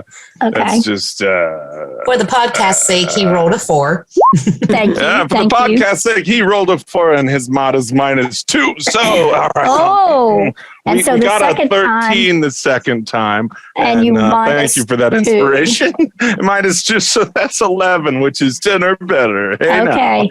Now, Breck, you stood up in the back of the boat to direct the mage hand. So I need a DC 16 strength saving throw from you, please, sir. All right, I'm super strong. Here we go. Okay. That's a 6. Oh. You just didn't expect for the boat to get jerked while you were throwing the rope. So do you want to use an inspiration? Yeah. Speaking of that, Cronin, you just got another inspiration from chat. Oh, many thank you, chat. Many thank you. That's a critical fail. Oh no! Oh gosh! But it's okay. It's 1d6 damage, right? Yep. Or what- is that what you 1d6 said? bludgeoning damage. Oh, Okay. Here we go. Oh no! Wait, no! I'm sorry, I'm incorrect on that. You were actually throwing something at the pole. Therefore, you sent your mage hand. You were standing up. I'm sorry. You get pulled from the boat. You're going in the water, Doc. Oh, no. Okay. Lucky for you, the fish are gone. All right.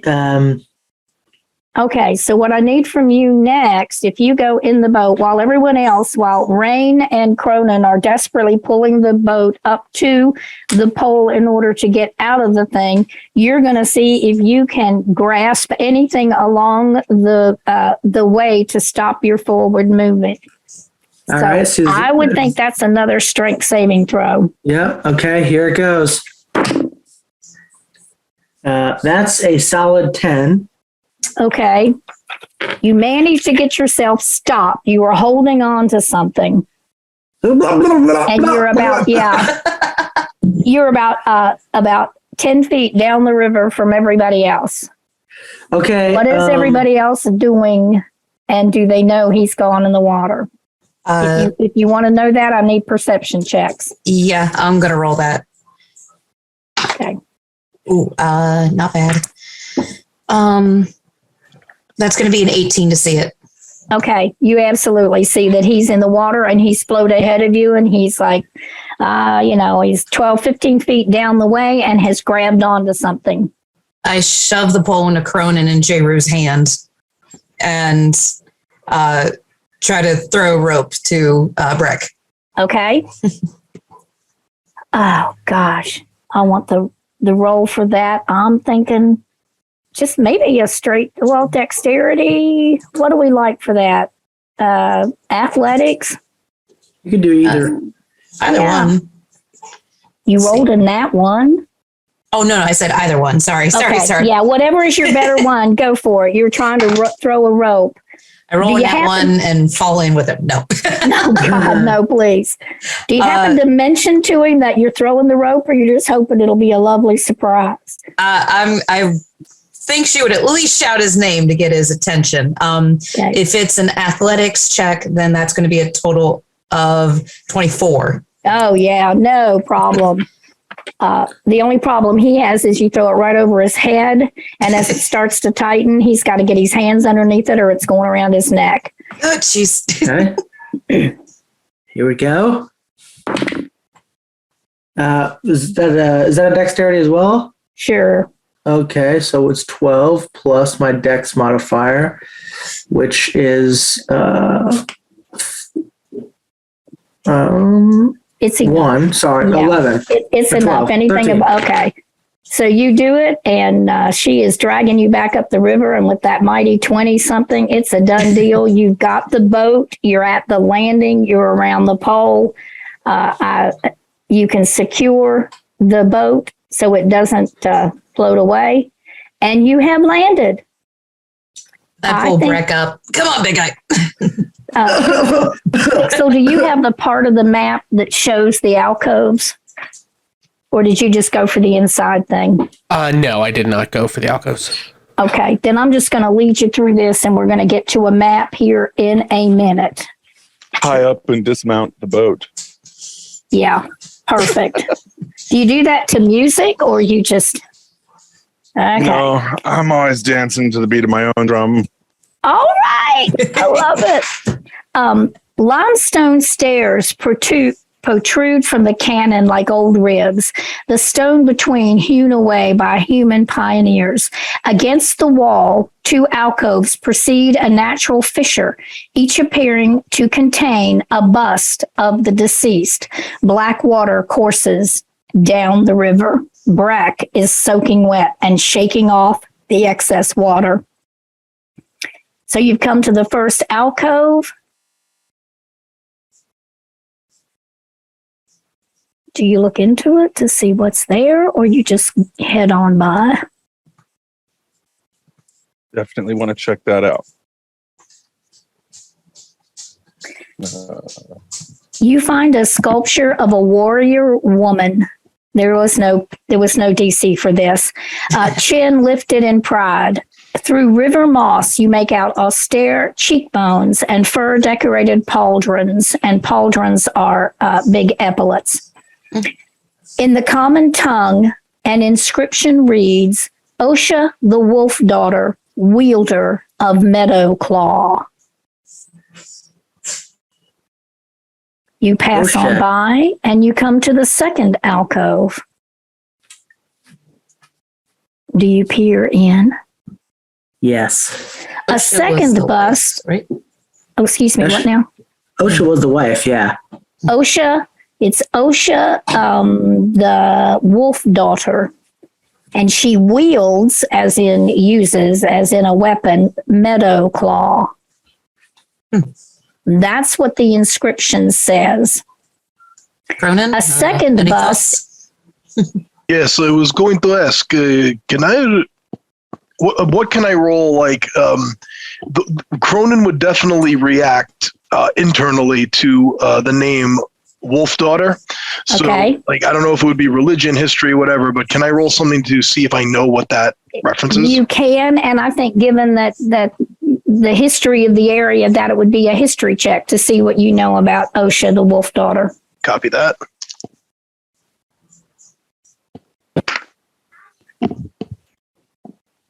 Oh, you inspiration?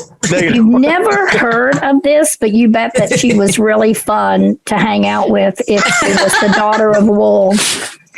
Okay. And I need to stop and give you all more of a chance to react. I'm sorry. A second bust depicts a man, broad of neck and shoulder, a vigorous mane encircles wide features, ending in a braided beard. This inscription reads, Hongden the Forthright, planter of flags. Anybody want to see if they know anything about Hongden? Other than, I mean, you already know what Logan told you. Can I just do an investigation check of the actual structure we're looking at here? Sure. Okay. Okay, +0 as a modifier. Nice. 7. It's an alcove. Yes. It appears to be an alcove. And they each one have busts in them and an inscription under it. And they do not, and that's it. They look weathered. You know, they've been there for 100 years.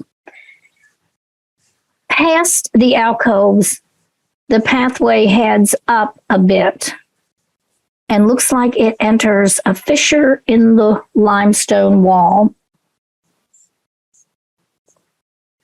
The entrance of that fissure is a natural crack, but it has been widened by a chisel, most likely. I'm going to stand behind Rain and hold her shoulder. I'm going to ready an action. I'm going to ready the spell guidance in case anything goes on. In case anything moves or anything cracks, I'm just going to cast guidance. If I even hear anything on Rain.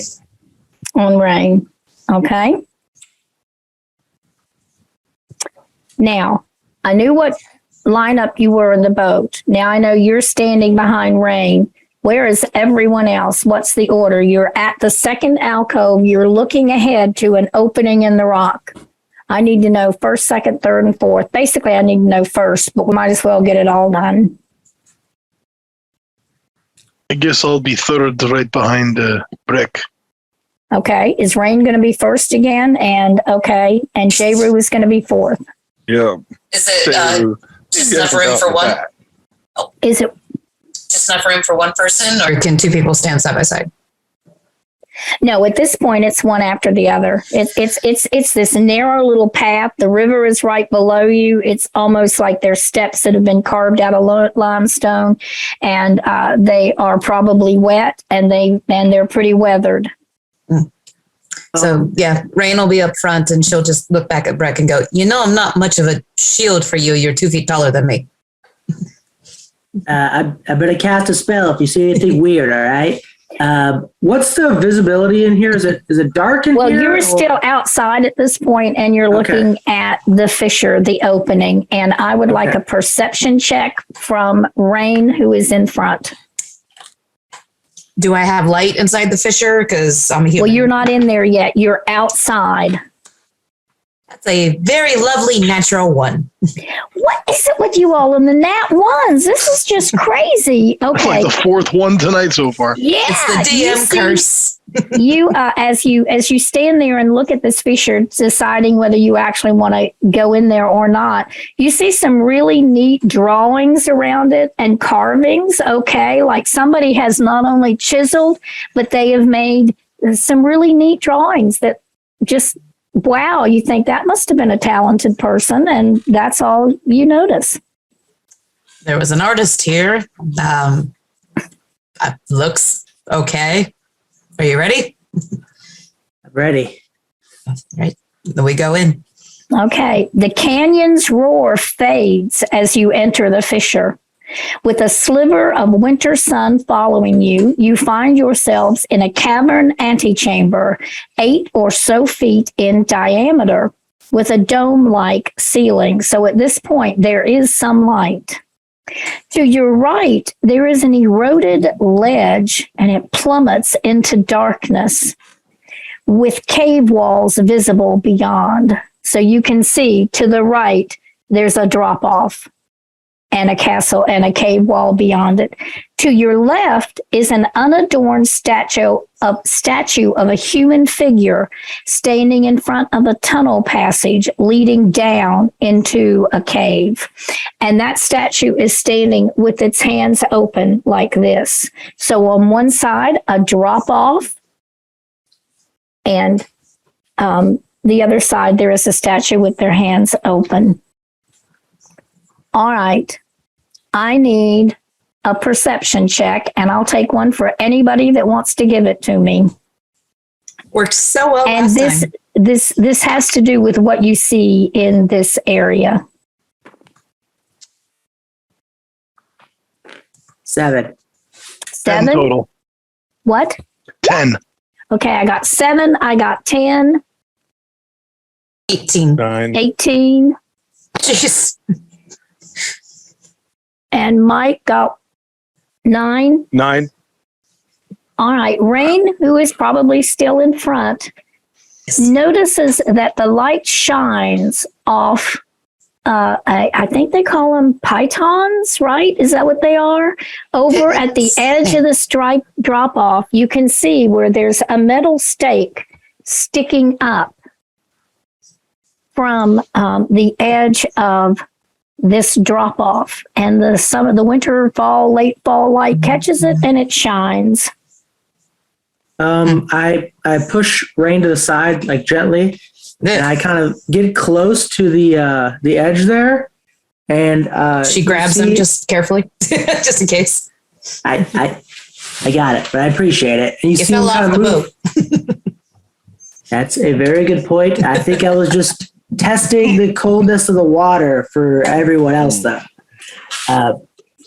But he puts his hands together and he kind of forms his hands in a circle, and you see a ball of light start to emerge as he sends it down his maximum amount for the spell light, 20 feet. Perfect. Exactly what you need. You see that there are several pythons, one after the other. They go down, one below each other. And you see that there is a ledge that is exactly 20 feet below. And you can see on that ledge is something. It looks like, almost like someone has thrown some bags down there. Or, oh, wait, is that fabric? Is that, oh. I think that's a backpack.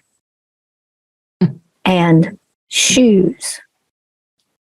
But nothing's moving. There are no ropes still. There is no rope still tied around any of the pythons. What do you see? Hey, everyone, there's a bag and it looks like some ropes and there's pittons leading down to this area. I think someone else is already down here. I'm going to cast... hold on a second. Okay, yeah, so light is up for 1 hour. So I want to cast Mage Hand now, if that's possible. It's 30 feet is the range. I want to try to move the fabric with Mage Hand. So you all see as Breck extends his hand, and from his hand you see another hand emerge out and go down. And Breck says, "I'm gonna move this fabric down here. Everyone, keep a lookout. I don't like that statue. It looked at me weird. And I'm gonna put my hand down towards the fabric and try to peel it up slowly." That's hair. That's a hat. There's something in that shoe, and by God, now that you think about it, it doesn't smell so great over here. It doesn't smell like the worst you ever smelled. It's a lot of like cave and musty, but it's pretty cold. I think that's a person.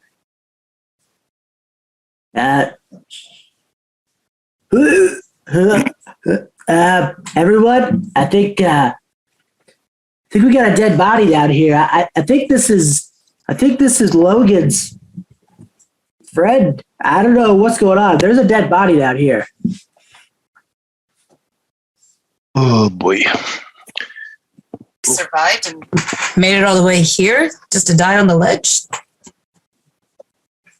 Yeah, it's a good point. Maybe there's a trap down there. Maybe there's poison. Should we throw like a big boulder down there and see if there's like a pressure plate?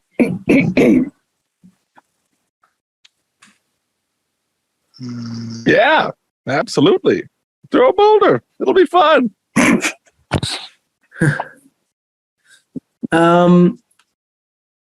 Do I see a boulder, or can I hammer It's the a hand darn off the shame you statue? gave that rock to the smithy, isn't it? Darn.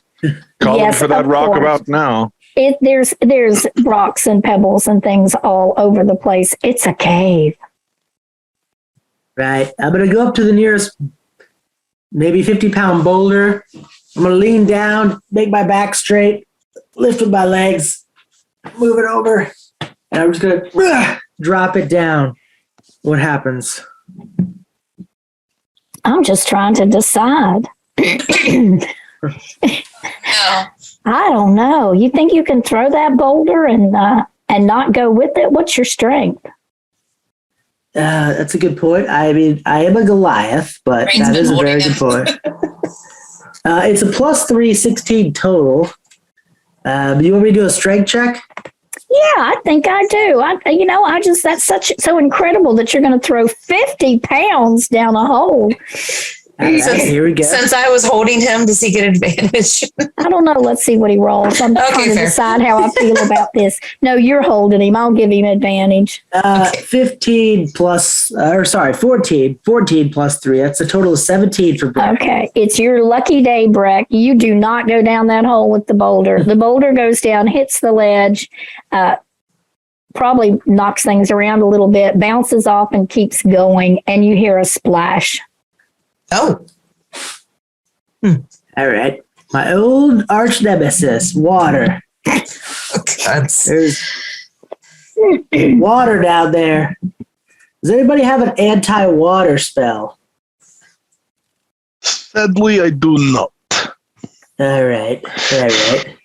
Do we want to investigate the body? One of us could be lowered down to check it in case they need to be pulled up quickly. All right. Tie me up and I'll go down and take a look. I don't care if it's a body. All Don't right. around don't in a threaten you with a good time, huh? I'm going to start tying Jaru. Do Do you want me to do a nature or survival, or I'm sorry, a survival check on the knot itself? Oh, if you want to, why not? How good a knot tire are you?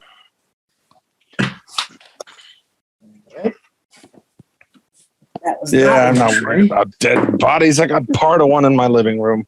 That is a natural 20. Okay. That is the best knot. As a matter of fact, if you ever try to untie that knot off of him, no, he'll be wearing that rope for the rest of this adventure. So he gets lowered down, no problems. We got Brett, we got all three of you, and he makes it down there to the ledge just perfectly. And this is what you find. It's a corpse. Yeah, it's probably the missing partner of Logan. And it does indeed have a backpack. There's a Dungeoneer's pack, but no rope, a silver dagger, and a small journal. If you take a moment and look through the journal, you'll see that it has notes about the tomb up to this point, drawings of what they think the sphere of sunlight looks like, sketches of elvish runes, and most interestingly, a buying list. In other words, a list of prices if you were going to buy or sell various human funerary objects that you would find in a tomb. So it sounds as though the Dungeoneer was there looking for treasure and hoping to sell. Perhaps they had had an encounter with our darling little mini person that you all met yesterday morning, or no, I guess it was this very morning. So that's what you find. There's a dagger, a small journal, and some pine and a Dungeoneer's pack with no rope. Well, I would like to share my findings with the crew, first off. You're going to tell them about it? Absolutely. Verbosely. Everyone, there's stuff here. There's a book. You might like to come down yourselves, I guess. Or I could come back up if that's cool. There's just somebody dead down here, and there's a book, and I don't know. Does anybody need a knife? There's a knife and a book. My brain is imagining the three of us standing up top listening to the distorted echo of this spiel. And a book. Do you want to come up or should we come down? Does the path continue from where I am, or do I need to go back up to get back to the you're path? on a ledge, and there's nothing at all. There's no pittons, whatever those things are. There's nothing except it's dark and water is down there somewhere. All right. Up. Pull me up. Okay, everybody roll initiative again. Wait, what? What? Shit. That's not good. I think I misheard you. I think you said initiative. I know, that's exactly what I said. Initiative. Oh, 9. Okay, who said 9? Steve. Breck. Breck is 9. Okay.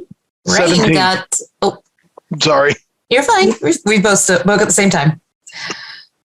So what did you get, Rain? Rain got an 11.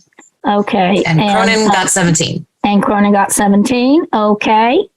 And Jeru, you're down there too. 13. Okay. He said with confidence. I got to roll one too. I got to roll one also. Oh, no.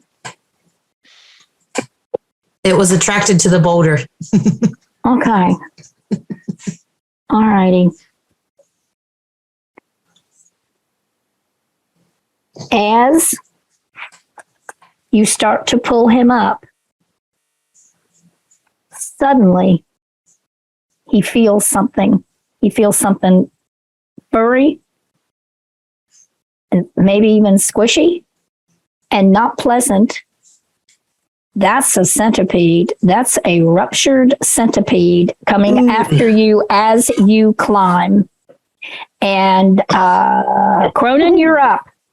And you're looking down the hole and you see this fuzzy thing headed as fast as it can crawl itself across the rocks seems like it came out of nowhere, headed for Jeru. Jeru.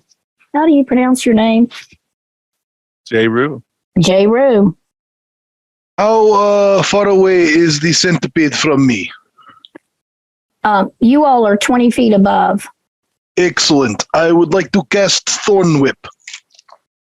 Okay. Tell me about it. What happens? You see me cast, and I do like almost like a Spider-Man kind of flick, and a vine made of like thorns and brambles flies from my hand and toward the centipede. Okay. That is an 11 to hit.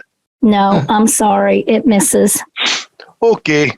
But you made a noise and disturbed another ruptured centipede, which comes from a different direction, also heading for Jeru.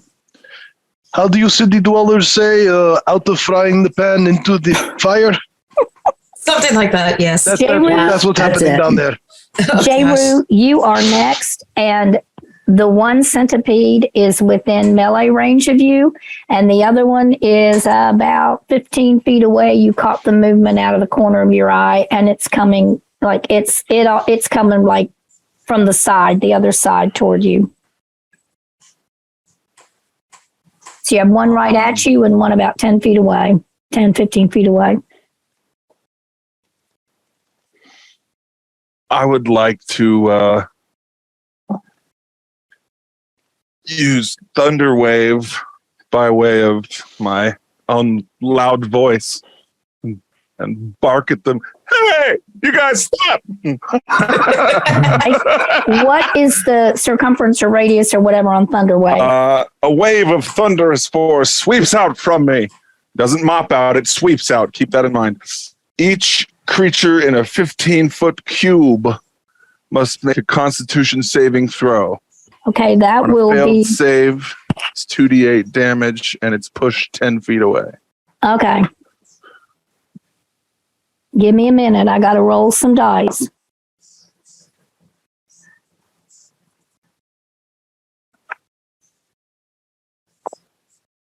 My Lord, I'm not rolling any better than you all are. Ha!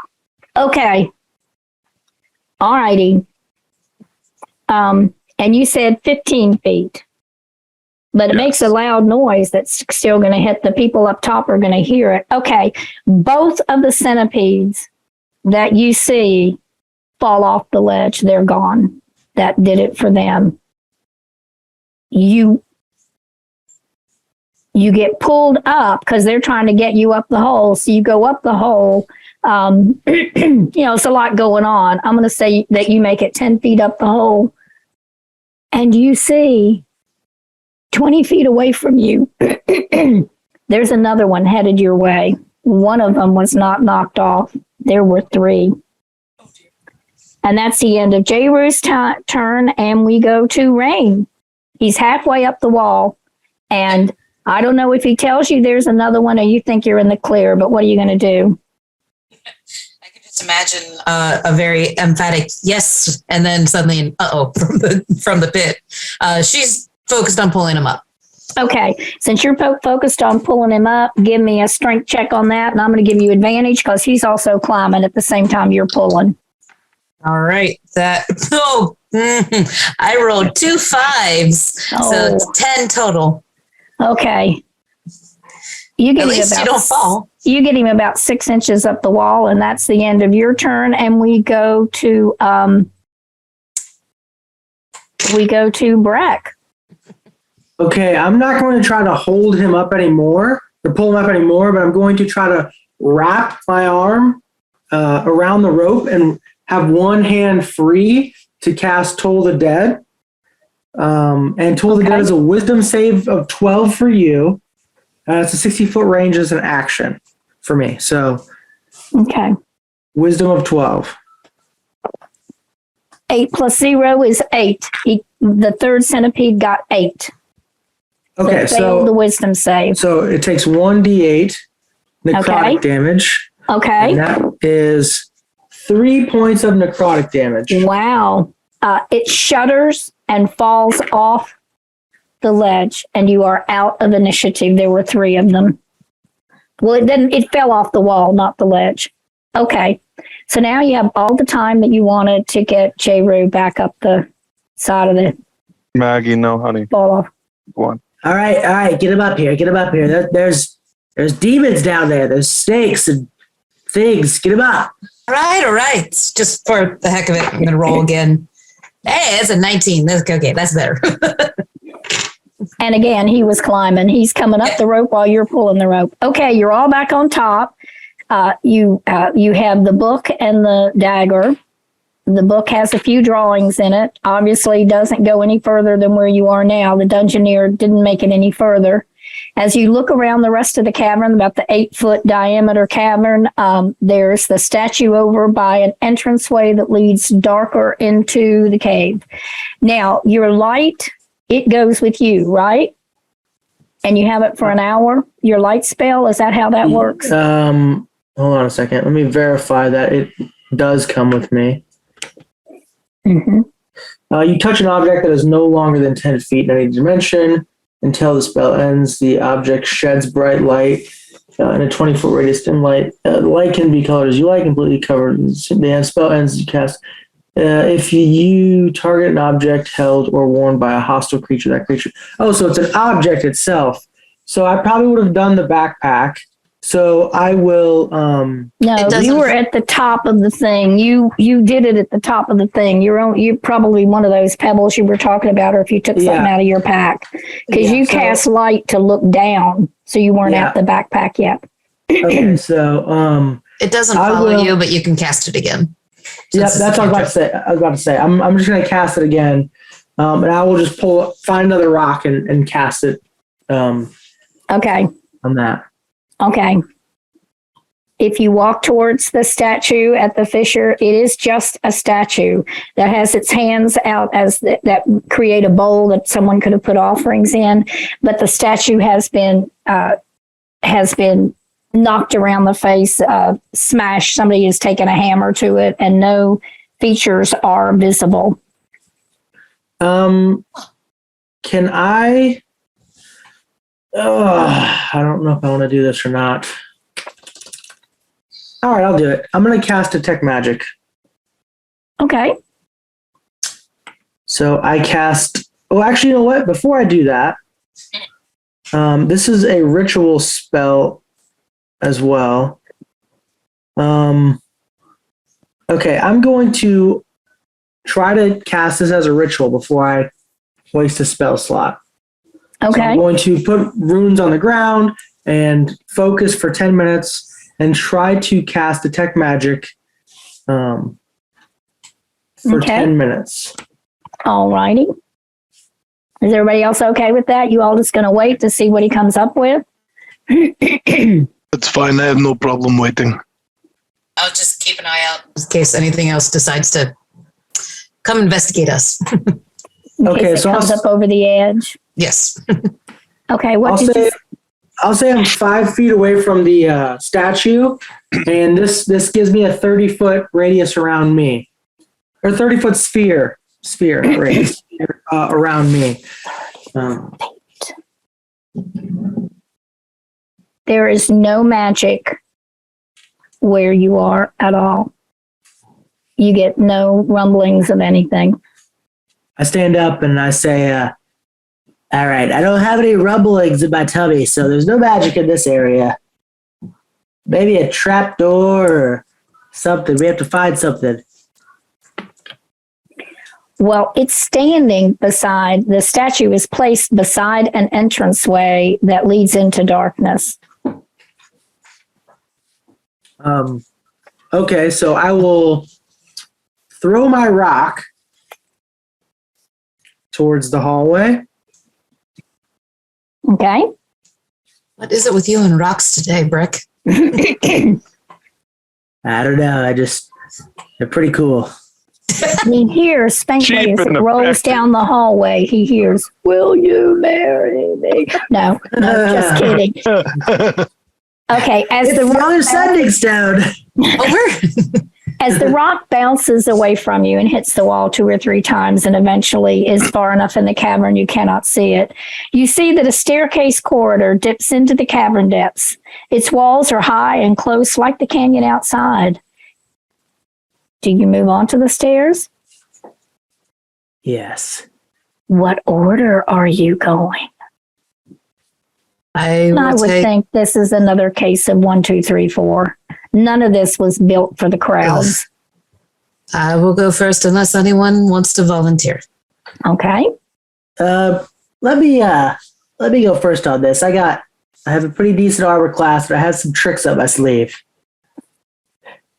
Plus, I'm very large, so I could probably give you like full cover or 3/4 cover. I mean, you take up all of me, so yes.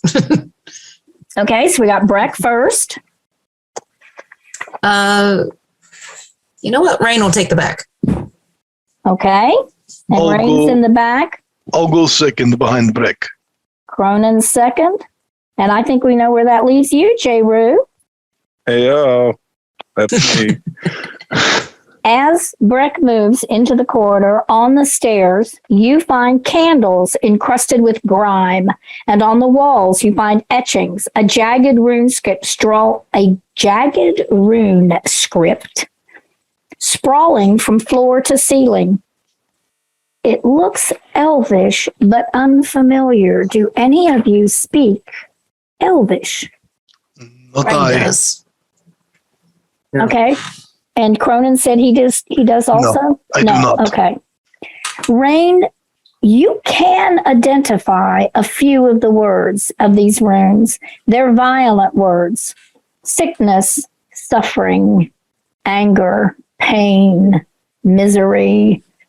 But there's a significant deviation from any Elvish that you have ever seen before. It's a different script, and there are some words in there you do not understand. Does anyone want to see if they would understand any more about it through Yes. as she describes it to them or whatever? Anybody Rain. want to give me an Arcana check? Oh, that's out of my jurisdiction, but Rain is proficient in history. I was wondering if maybe I could guess if it's like an ancient dialect.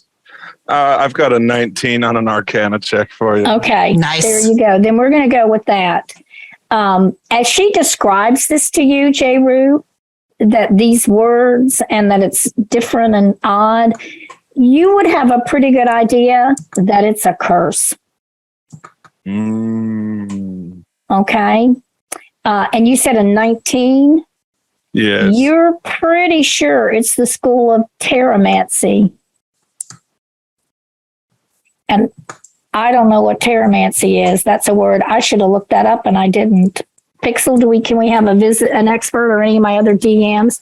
Terramancy. Terramancy is not technically classically one of the schools of magic in D&D, but it would reference magic that is bound into like rock or earth in this case. Okay, the limestone is the host for this Terramancy. So this curse actually has been called into the limestone of this cave.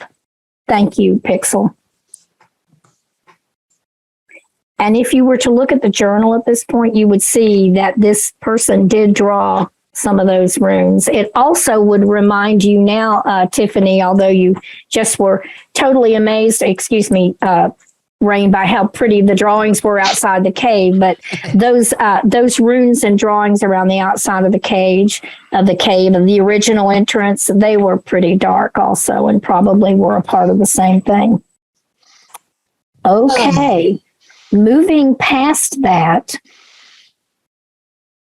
Wait a minute. She just I don't looks want at to miss anything. Oh, I was about to miss a whole page. That would be terrible. Rain Pixel, just- we are- Oh, good.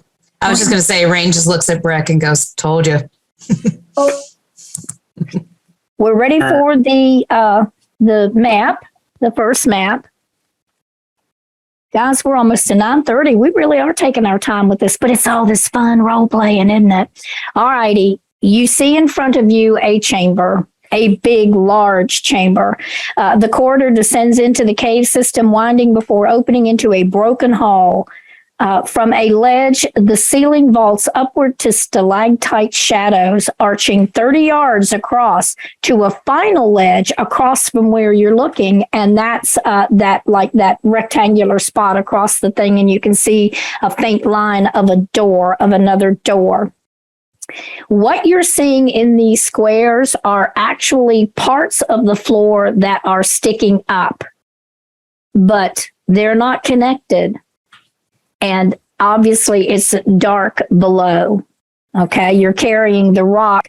The rock light that you have would not extend clear to show you what is at the bottom of this. So in the middle, as you look across on the highest platform, you see a woman's statue postured with its shoulders thrown back, both hands resting on the butt of a long axe. Osha, the wolf daughter, taunts, even in stone. At the memorial's feet, there's a crumbled drop-off that marks where the sepulchre once perched. And that's that broken part you see in the lower left-hand corner. Only burial arms and a copper bowl for offerings remain on every surface of the cave that you can see. The platforms, the walls, the memorial, there are more of those elvish etchings. And in the glow, they almost seem to crawl.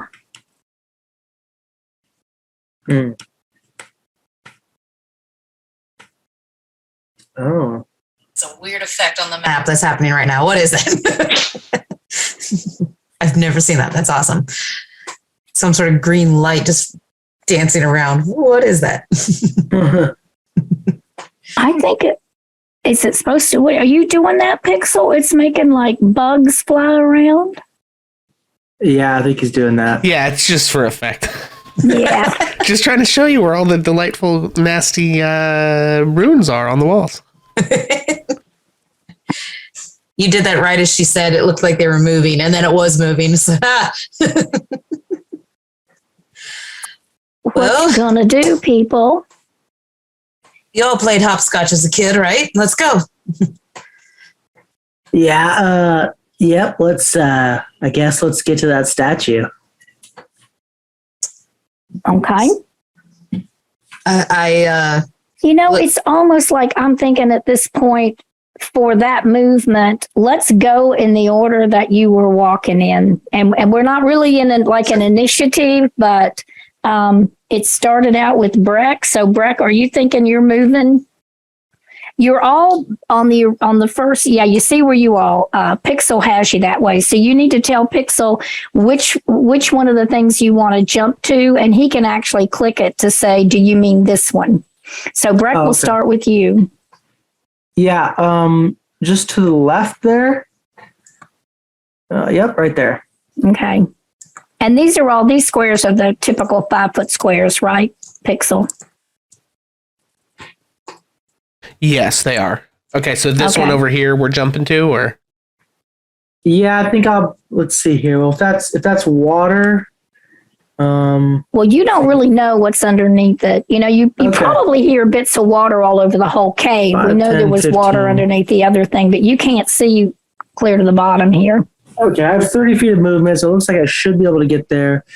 However, I'm going to attempt like a running jump to make it. Okay. I'm going to roll for it, obviously. Should we do that as dexterity? Or acrobatics check, I mean? This is one of the things it absolutely doesn't tell me about the jumps, but I think dexterity is great. There are rules in the PHB for jumping that determine how far you can move. Do you want me to pull those up real quick? I have them up. I was thinking about it. It is your ability score. If you can run 10 feet and jump, it is your strength ability score. And if you have to do a standing long jump, it's half that. So if you have a 20, you can go 20 feet. Yeah, if you do the 10 feet first. Otherwise, if I did a standing jump, mine's 16. So I can either do 8 if I do a standing jump forward, like a standing long jump, or I can do 16 if I run. Well, this particular way that you're going, because the way we count these squares, that's really just a 5-foot jump, isn't it, Pixel? If he goes to that left one. I think so. Yeah. Yeah, I was just kind of saying for theatrical, like not knowing if I'm going to make it. I just did like a couple of 10 feet, then jumped to make it there. Okay. Yeah, so I guess if that's just if I get that automatically, then I guess, right? Yeah, it would look like it. Your long jump right. is 616 is my strength score. If Bonus Mom wanted to be evil, she could question if you stop in time.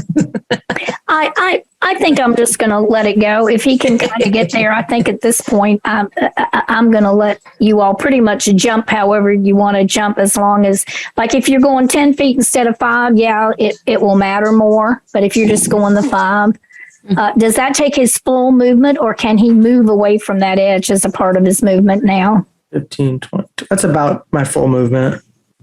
Okay. Well, that would sort of preclude anybody else being able to jump there if that's as far as he can go. Unless you want to walk to another. Well, I don't know that there's any other place that's 5 feet. So I think you're going to have to move. We're just going to have to let you get out of the way, or nobody else can even do it. Unless somebody has a 10-foot jump, and then you can go a different way. I do. Okay, Rain. If you want to go for one of the other ones. Yeah, Rain will go to the right. Why not? Okay. So Rain's going to the one sort of to the right. Mm-hmm. Okay. okay. And you can do it without a roll. You just have the 10. I have 10. Yes. Okay. So that puts her over there. Does that take your full movement though? Hang on, wait. Oh. Yeah, I was about to say. You can barely make it if you're like that. Okay. Excuse me. All right. Does anybody else? I don't think there's any other way unless somebody walks over to the far. Do either one of you all have 10 feet in a jump? And Mike might be muted. I'm not sure. No. Okay. Remind me the formula for jumping. Yeah. Somebody help. What's your strength score? Not your modifier, but your total score. 7. Your strength is 7 totality? Yes. I told you I'm a weak little guy. You can either long jump 3.5 feet, or you could run and jump 7 feet. Beautiful. Well, I'll stay here then. Breck to leave. That's fine. Okay. So Mike is, excuse me, J-Roo is staying where he is. What is Cronin doing? Well, I can't do much of anything until Breck moves. Okay. But that's where I would like to go. It's really the only place I can reach. Okay. So next turn around, Breck, you've got some movement, maybe another jump. What are you doing? Yeah, I'm going to jump to that next pillar. Just directly in front of me, three spots. Yep, okay. Right there. Okay. And does that take all your movement doing that? No, actually, I can move it all the way to the right there. Okay. Rain, what you doing? Straightforward. 5, 10, 15, 20. Yep. Just use my whole movement to get closer to the statue. Okay. Can you make it to the statue? No, I'm gonna stop right there and wait for somebody else. Okay. So you're on the platform now. Yep. Okay. I need a perception check. Oh shoot. Okay. That's a 7. Okay, doke. It's pretty dark over there. You really can't see. I don't think the light, does the light go? The light's like 30 feet or something. You've got the light. It's probably you're sort of in dim light. You can't really see what's going on. Okie doke. It's a statue. That gets us to J-Roo, right? Or is it Cronin? I think it's J-Roo. Yeah, I think it's J-Roo. So I'm going to have to follow Breck. Okay. I'm doing that little diagonal jumpy, however I need to do it to get my 7 feet out of it. Okay. Just so it's known, I have dark vision of 60 feet. So oh, good. That helps you tremendously. You can You can see is what Rain can see. Okay, so you're going to do like the running thing and the leap. Yep. Okay. And that gets him over there. He doesn't have to roll or do anything life-saving, threatening. No.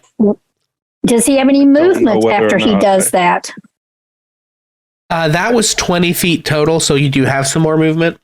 I have 10 feet left then, so you can move if you want to get out of Cronin's way to the move up and left, probably.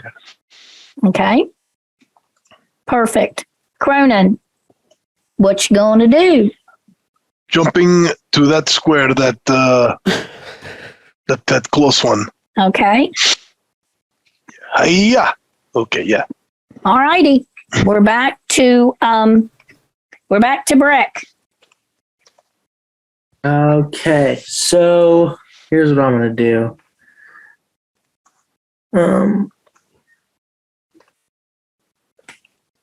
Okay, I am going to get out my crossbow.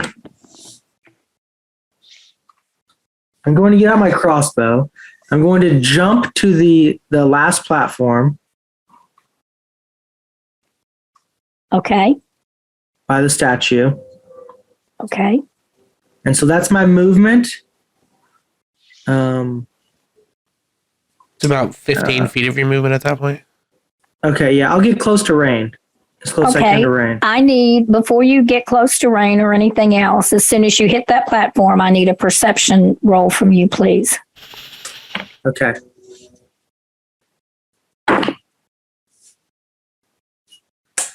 That's 11 plus 2, 13. All right. You hear the faint popping, almost like a snap. Something's going on. Like, I don't know. Something is cracking or popping somewhere below. And as you look ahead with your light, you see that there is an inscription on the statue. So that would have been before you moved towards Rain. You can still make that your choice, or having seen this inscription on the statue, or realize you're in front of the statue, would you choose to go there? And you may do whichever one you want. The first thing you did when you hit the platform had to be the perception check. Yeah. Okay. So, I still want to go next to Rain. I just wanted to hold my action. What the heck is that? Okay. So I'm trying. You have a bow, and you're just holding it in case something moves. Yeah, in case anything on this platform, anything on this platform next to me and Rain comes to us, I'm going to shoot it. Okay, that moves us to Rain. Okay, so do you have dark vision? But you would do not. Yeah, so you would not have seen anything about the statue or the inscription. But now that he has the light over there, you also see that there's a statue in front of you, and looks like there's an inscription on it. So what I will do is I will basically go stand behind Breck and be ready to, just assist the rest of the party if they need to come over. Okay, so you move back behind Breck? Yes. Like down into the left one? Yes. Mm-hmm. Okay, that gets us to J-Roo.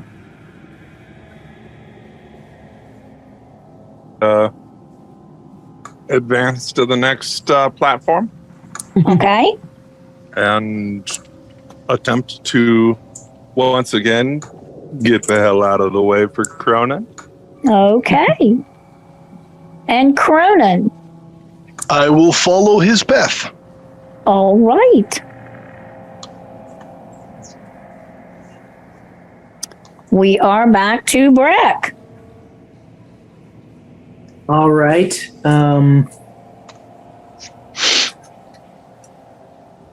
I am going to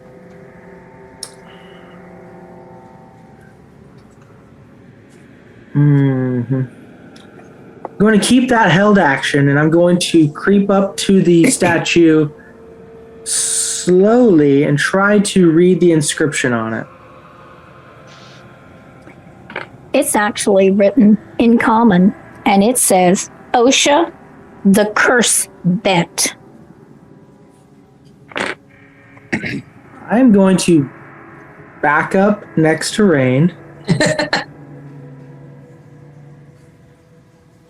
Raid, the thing's cursed. I read curse, and then I back up. This is not good. Everybody else, come on, get over here now. Kill circle. Kill circle? You plan to kill the statue? I mean, we get in a circle, and then we kill. It is ostentatious, but okay, I'll be right there. Your logic confuses me, but okay. I'm with you.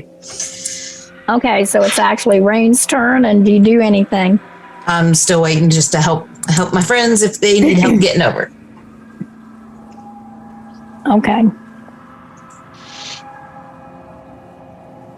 Well, you all can make it if you want to. J-Roo, what you gonna do? I'm gonna head for Burke. I think I would like to stand near Burke. Burke looks strong, nice and strong. We'll stand at Burke. So you're just gonna stay where you are? No, I would like to go to Burke. You're going to Breck. Okay. Breck. I'm sorry. I It thought says you said Burke on the stand, little- and so I wasn't Sorry, sure. Okay. Gotta fix the name. All righty. Ronan, what you gonna do? I will follow the rest of the team to the center platform, yes. Okay. Stand by. I And gotta I'm fix the sorry, name. J-Roo, I should have asked you when you hit that platform for a perception check. Let me get that in there, and then I need one from Cronin. Coming right up. It's gonna be an 18 for me. All right. You also hear the clacking, odd kind of a sound. What is that? You can hear it. It's below. It sounds like it's moving in a direction that's going to get it closer. It's clacking. Okay, I need one from Cronin. El Natural Uno. Oh no. For You a hear total nothing. of 5. You hear nothing. You're just glad you're standing on the edge of the platform. Now, this is what you're seeing. You see a statue in front of you. There is an inscription on it that says OSHA, the curse bent. There is a broken off place where you assume that the sepulcher was, but is not there any longer. And then there are some urns and some copper bowls kind of sitting around the statue, not attached to it, but close to it. Yeah, I don't want anything to do with the statue. Should we go to the north pillar or the north platform, or what do you guys want to do? I mean, do we want to investigate the statue, study it? I mean, we've got time. Yeah, I'm gonna hold my action. What do you guys wants to study it? But as soon as that thing moves, I'm gonna ice it.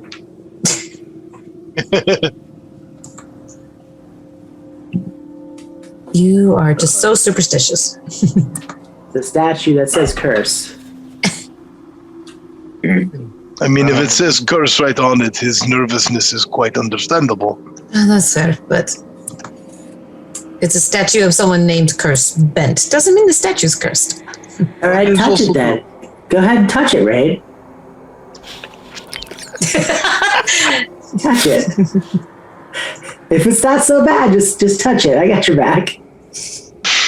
I may not be superstitious, but I'm also not stupid. Thank you. Ayo. Yeah. Let's just go to the other ledge. Get out of here. I'm gonna keep my eye on the statue while we move to the other side.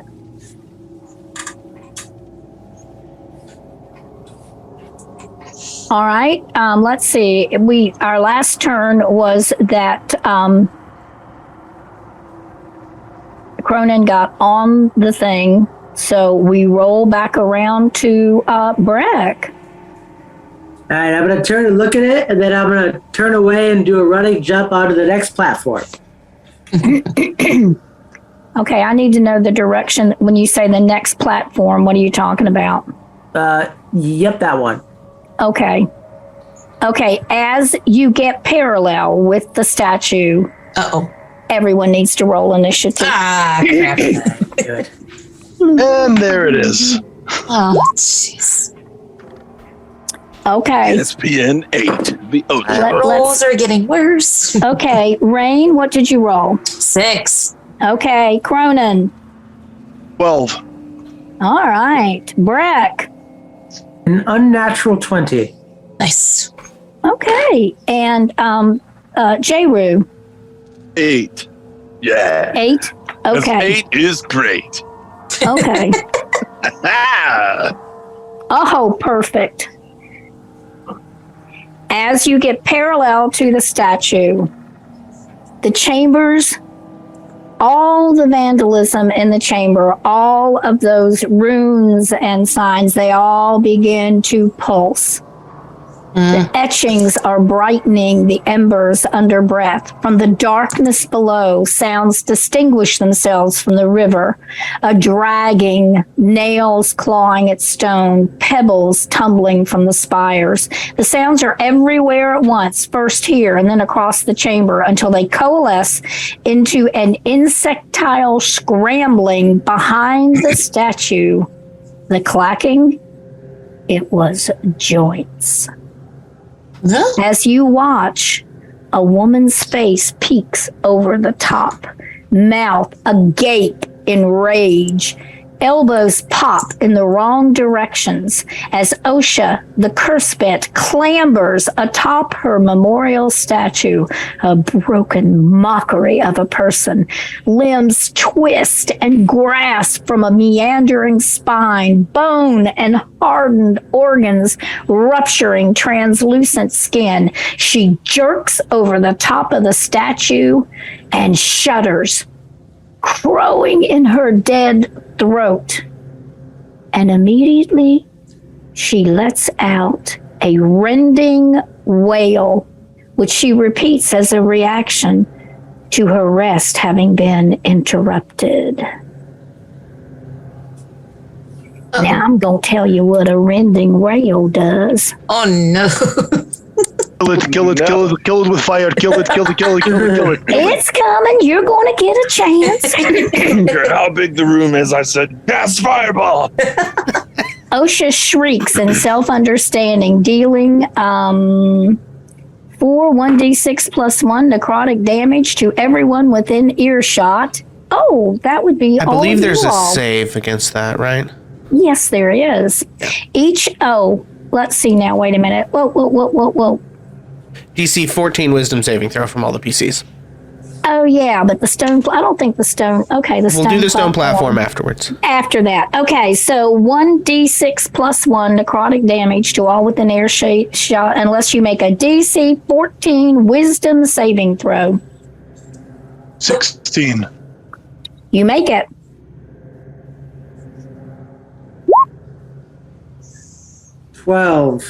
Oops.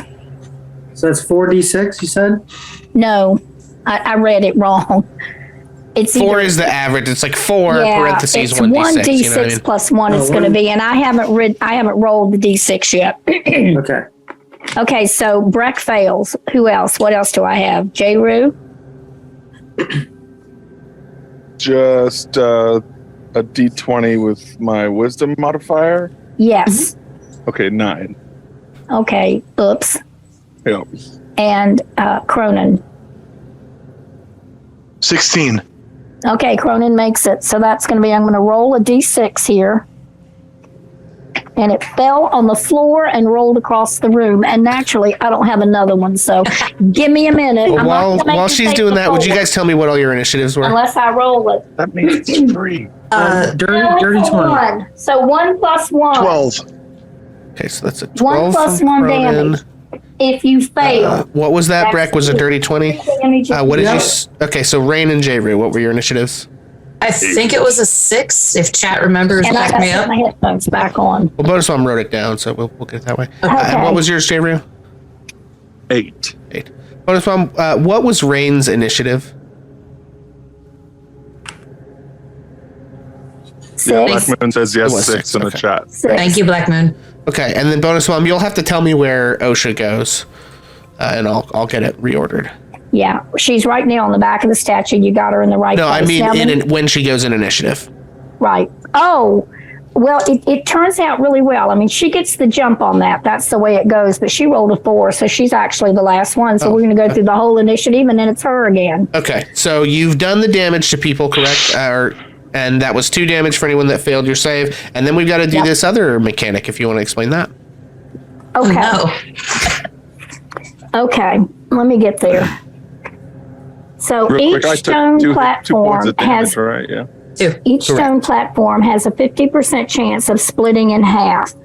Whoa. So you're all on the same platform. So PCs on splitting platforms must succeed a DC 10 acrobatic saving throw or fall. Yeah, so there are Strength 13 save. platforms that we got to roll for, and we have to see which platforms split. So there's how many people? 1, 2, 3, 4. There's 5 people and 13. Yeah, but the statue, the platforms that are back behind them. All of the platforms in the room have a chance Okay. to split. Okay, So thank you, Pixel. we roll for all the platforms. Okay, Pixel. So I guess let's just go in order. Give us like a D20 and let us know if you roll higher than 10. If you roll 10 or higher, they'll split. If you roll 9 or lower, they won't. And I'll just go, I have order of the platforms 1 through 13 on the thing. So You've already got it. You've numbered them. So all we have to do is roll. correct. So yeah, if you just want to ask people for rolls, Bonus Mom, I think I'm seeing rolls coming into chat, but I don't, That was 110, so that was useful. Okay, we're getting a lot of rolls from, or is a Big Mike just going to roll them all? We can do that if you want. Oh, Yeah, it works for me. Let him do it. I thought I was rolling for my own save. Oh, no. Well, no, you I mean, didn't have to do you it. already failed the save, so. I meant for Wonderful. falling off, not for. Well, we haven't determined if your platform is splitting yet. Right, Yeah. right. There's a 50% chance it will. Okay, well, let's take all the rolls. Okay, I mean, I can got. roll more d20s. We can. Yeah, it works for me for him to do it. I'm jiggy with it. That's Okay. one. First one's 10. How many am I doing? Okay, so the first one splits. Okay. Go ahead and do another. I need 13 total. Second one 5. splits. Go ahead.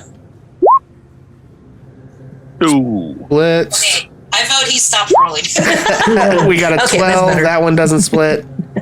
12. Go ahead. 11. Doesn't split. 12. Doesn't Doesn't split. split. Doesn't 11. split. Another 11 doesn't split. 10. 10 doesn't split. 10 10. doesn't split. How How many many we more? got left here? This is, 1, 2, 3, 4 more. all right.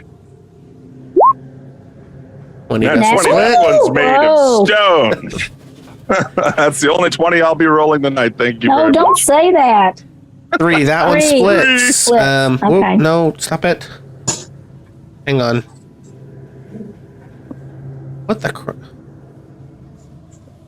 Why is this doing Ace. this? Oh, Ace. My fucking rolls, they're just awful. RNG's You What's got a nat 20. crap That's is the this thing first one doing? Hang tonight. This thing's being What's weird. happening? Because I don't see them breaking Well, in half. It's because it's being weird. Okay. That's what's happening. Okay, and there while we go. we're figuring Bam. that out, All right, I got 2 more. Go ahead. Sorry. You're fine. While we're figuring that out, Black Moon granted me a hit die. Oh, good. Oh, okay. 13. I'll roll that if I need it. Woo. And a 16. 16. Okay, so Okay. neither one of the last. Okay. So All right. So a lot of the one you guys are on did not break, but a lot of the previous, a lot of the ones that are like back in this left corner broke. So Okay. Oh no. I can't get out. put that over there. Okay. Cool. And then yeah. Sorry, I think we're ready for probably Breck, and I'll shut up and let Bonus Mom carry on. Yeah, Brett, you got it. You're looking at this hideous thing. What are you going to do? I'm going to drop my crossbow and run up to the creature and cast Inflict Wounds while I grab it. Okay. and inflict wounds is make a melee spell attack. On a hit, the creature takes 3d10 damage. Okay. Come on, baby. I need this. All right.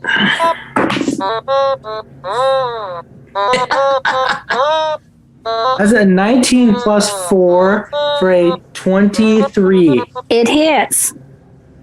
Yes. What did I say? I'd hope so. Dang. 3d10. It's a brick banana house. Don't give the bard ideas, Black Moon.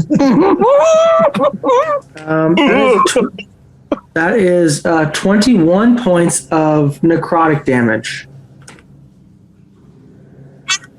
Okay, bonus mom. Reminder to Okay. check the Um, resistances. okay. You notice that you hurt her.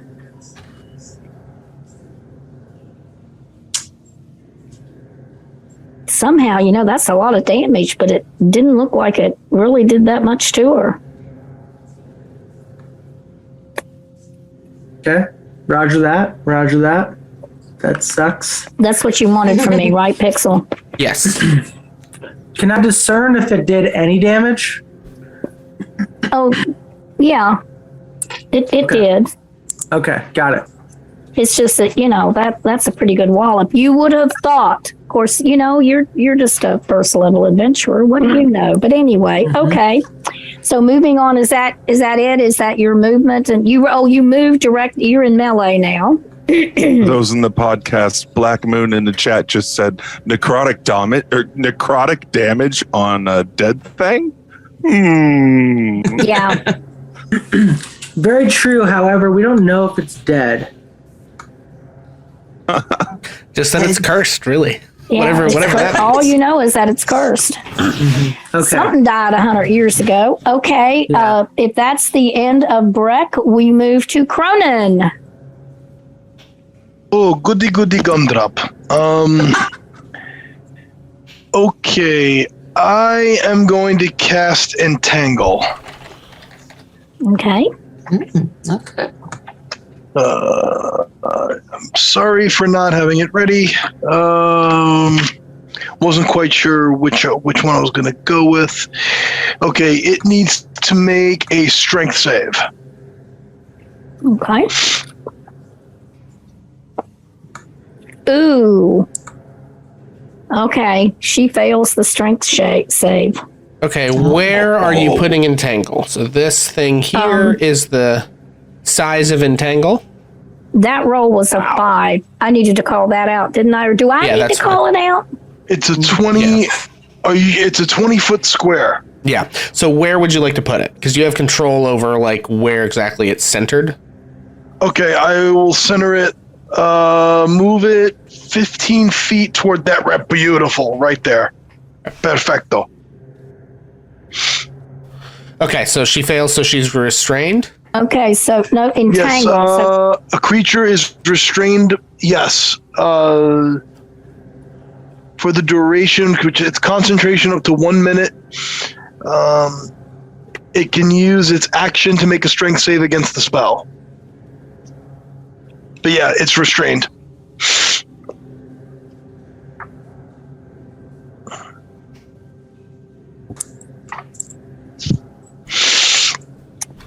And are you moving or staying?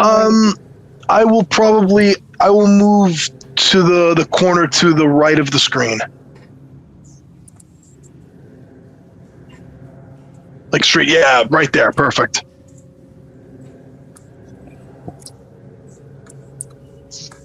Okay, and then we move next to J-Roo.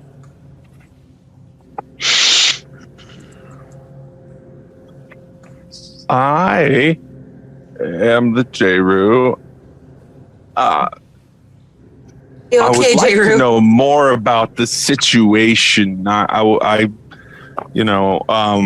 not sure exactly how to go about it, but is there anything for me to investigate about her and her condition, or the script on the walls, anything to do with the curse stuff? Is there any anything I can do to look into that at all? Get more information? You're trying to figure out who and what this thing is. You don't speak Elvish, right? The only thing that was common in the room was where it said Osha the Curse Bent. You know, because they told you, the group talking among itself, and as Rain could translate some, and you thought it's a curse. So yeah, you're in a cursed room. This is some kind of a cursed creature. The sepulchre has fallen. If you were going to investigate, there's the statue, there's the urns and things there. But there's not a lot of other evidence that, you could walk over to the entangled creature and ask how you doing, but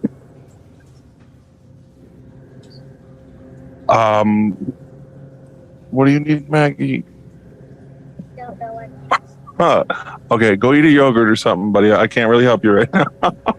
Thanks. you were looking at a female Sorry, head on some. That was my 5-year-old yeah, she's a popping cutie. in here to request snackage because Mama and the 2-year-old have gone to bed. This creature almost looks like it's some kind of huge insecty kind of thing or whatever, with joints all going the wrong way and bones and translucent body form with hardened organs in it and a female head. So deduce from that what you will. If you want to do a perception roll, I'll tell you something else if you roll a nat 20. Otherwise, you got it. Sounds horrifying. It does indeed sound horrificational.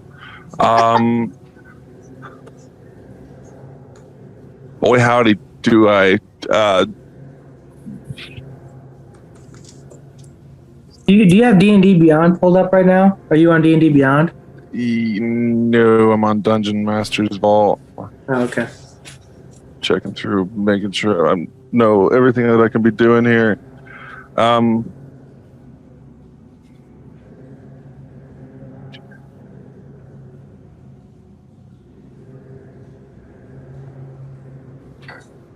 Okay, I'm just gonna Can you guide or bless anybody else if it, is there something you could do to help anybody else who maybe is closer or can do something? Could it be something like that? Right, that's what I'm trying to figure out. Let's see. You could use a bonus action to use Bardic Inspiration on anybody, and then you, I believe, if I remember correctly, have Vicious Mockery as a cantrip, or you have weapon attacks. Those are really the only ways you can harm it, unless you want to blow another thunder wave, which you'd have to move over there to get to. Yeah, no, I think I'm. You could also use the improvise action if you wanted to do that as well. Yeah, so you can Vicious Mock it, you can use your rapier, and then if you want to use your bonus action to give somebody inspiration, you can do that, or you can save them, up to you.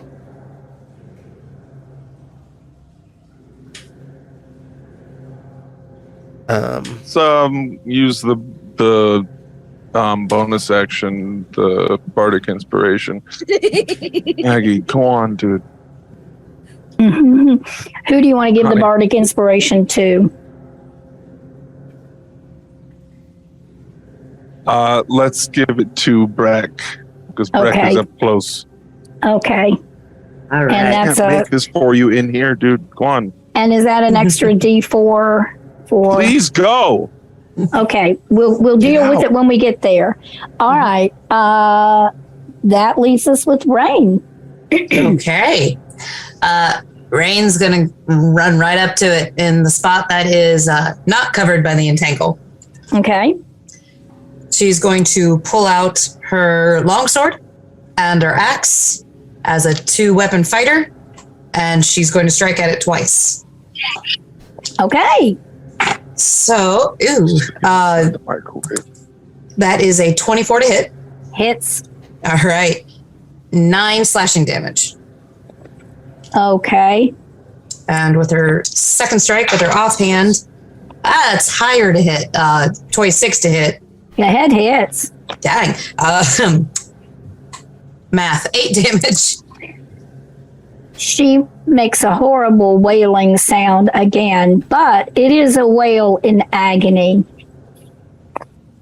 What happened when you took her out?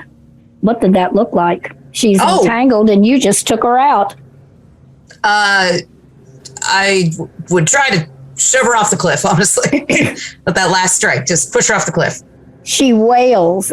You actually plunging that in there, and among all those hard organs, your sword ripping into her insides, it just begins to disintegrate. The bones that were clacking and the joints that went the wrong way. Oh, it almost sounds like somebody has thrown pebbles across the platform as she falls, entangled within herself, and peels off of the edge of the platform and falls into water below. And you are out of initiative. And the entangle is, I assume, gone. And it lasts for like a minute, so. Oh, okay. But, and it's just there. you can't. Cronin can drop it. Cronin can drop it at will if he wishes. And you're on the platform with the statue and the urns and the copper bowls. I will look up. Oh, go ahead, Rain. No, go ahead. You do it. I was just going to say, well, I pretty much hurt that thing more than you did, and you just came up and finished it off. Let's just be honest here. And Rain looks back and goes, I'm counting that as number 16. I'm winning.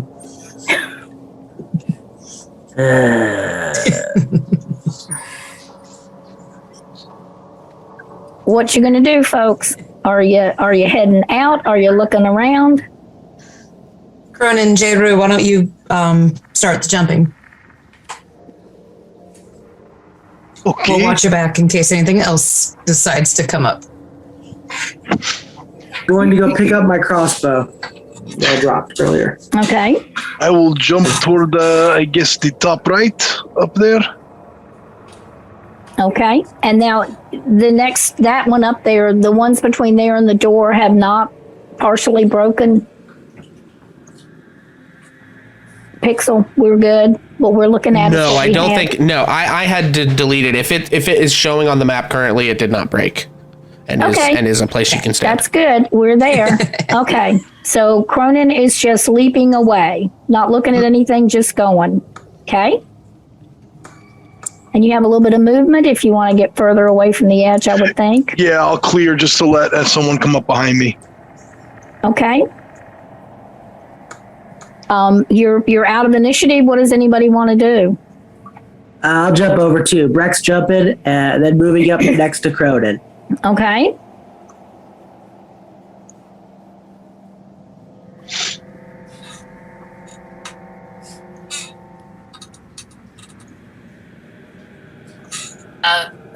Since we're out of initiative order, can I do a perception check while we're all jumping over there? Sure. What are you perceiving? I just want to see if there's anything in the mist or whatever's below us, and if we can see the staircase yet, and if there's anything in that direction. Well, you've kind of you've already jumped, so now you're over there, and which edge are you looking? Where are you looking? I guess I need to know a little bit more than. No, the platform, but just before that, right there. You're looking in that direction, and are you looking down over that way? I mean, one look down, you're not going to get to see everything in the whole cavern, right? You can just I'm just looking in that direction right there to see if there's anything over there. Okay.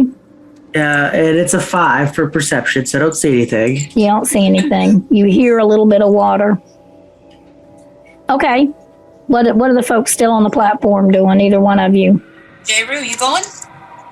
I want to get another look at the trinkets left behind in this furthest left square. What's that? There's like a little bowl and something shiny over there. I want to check out what's going on here. Okay. If you investigate the urns, give me an is that what you're talking about? That area, the urns, the copper bowls, the funny stuff there is a broken thing that looks down, or do you want to be looking down where those rocks are? I want to be looking at the I want to be investigating the bowl and stuff and looking down toward. Yeah, I want to see, that general area there. Yeah. Okay.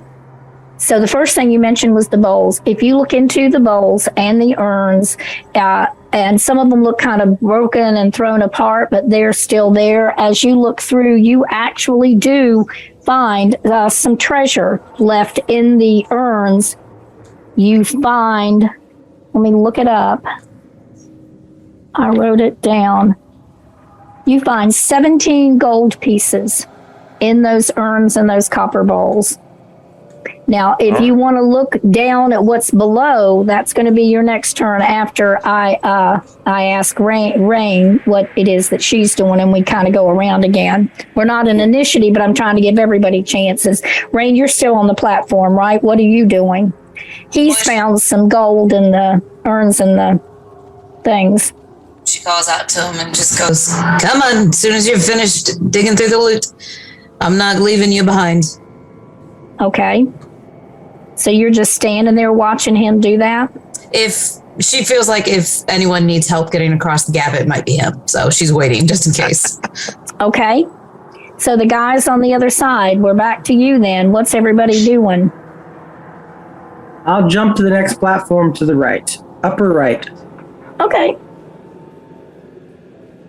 And then I'll move over one more for anybody else. Yep. Thank you. Okay. All righty. Cronin? I will do the same. I will step to the next square and then hoppy hop over where Breck is. Okay. That gets us back around to Jeru. I would love to join Rain up there, and I don't know that I have enough space or enough movement to be able to make my jump in this turn. But if I do, I would. Okay, so you don't want to do any looking down. You're just moving away now. Yeah. Looks like you could just make it. Okay. That's a good thing that's got an extra square sticking out. Alrighty. And Rain, what are you doing? I think to get the 10 feet, Rain might actually have to back up a little. So take that into account when you move me. But I'm just going to jump across. Okay. At this point, you're on your way out. Mm-hmm. And so if your intention is just to jump, you're all going to make your jumps. And so I'm going to say you make it to the door and yep. Away we go. All righty. So there is another hallway in front of you. Everybody doing okay? Gold back there, right? Yeah, we're good. That felt weird when she was coming up, but not too bad. Okay, you come to an ornamental door. You begin to wind upward on stairs carved into a natural passage, climbing between limestone slabs dripping in the dark. When the walls fall away, you face a final domed chamber, smaller than the first and solid beyond this opening. At the end, and he's putting it up right now, at the end stands Hongden, the fortright, planter of flags, glowering in limestone relief. Though the surrounding burial urns appear sealed in this case, the statue's face, braided beard, and exaggerated shoulders teem with elvish etchings. At the statue's feet, a sepulchre yawns with its lid thrown aside. Goodness. I'm going to go investigate the brown urn, if I can reach it. Careful, Breck, it might be cursed. Yep. I will hold my crossbow and my action while I look at it. I'm not going to open it. Okay. Can you get him to you're talking about the brown urn that's right there close to where you are? Yep, I just want to look around it. I'm holding my arrow action with my crossbow. I'm just looking down at it. Like that one right there? Sure, yeah. Okay, it is sealed. It's sealed, everybody. Should I shoot it or move on?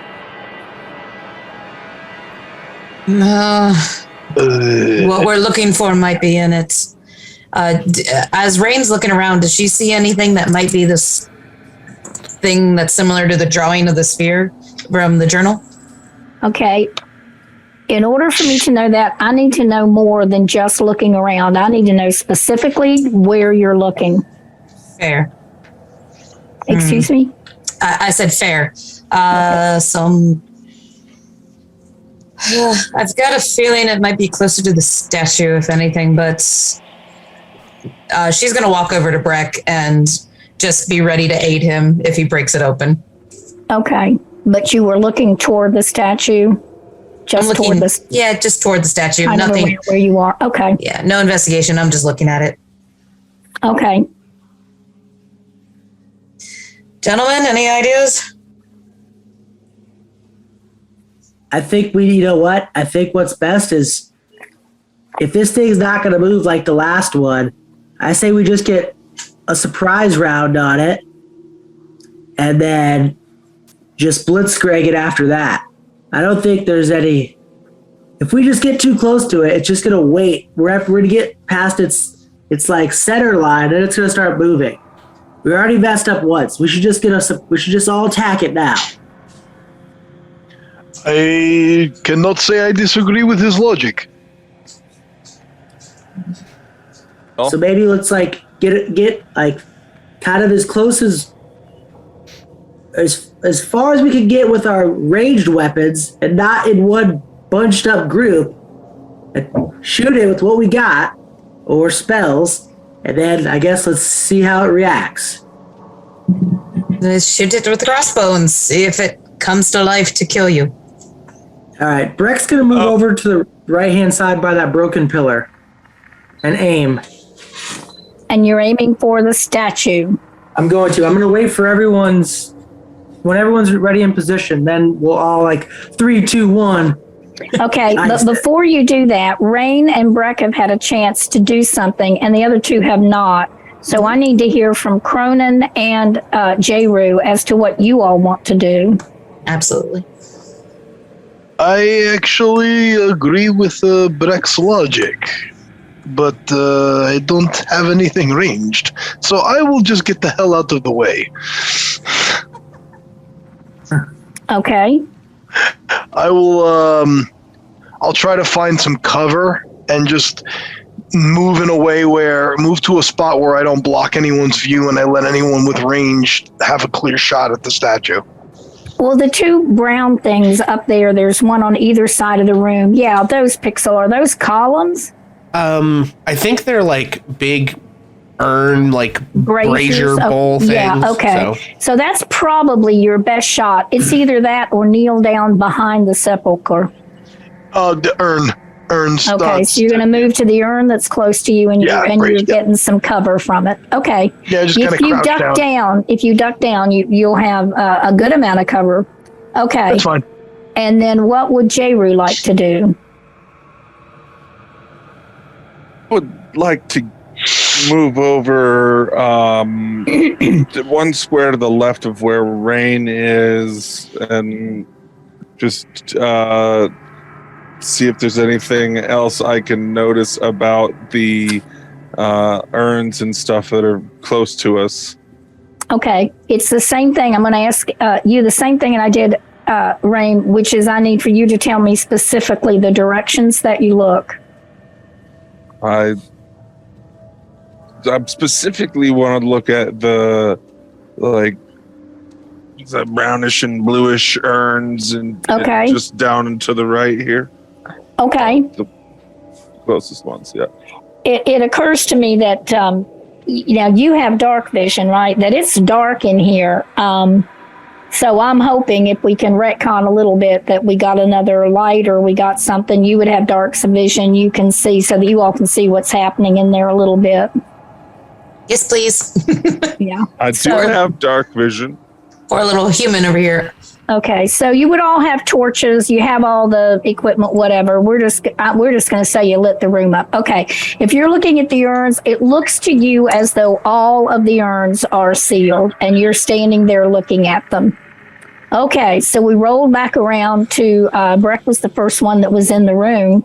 So now, Breck, tell me, I'm sorry, but I want to be sure everybody got a chance to get in the room if they wanted to, or to look around or whatever.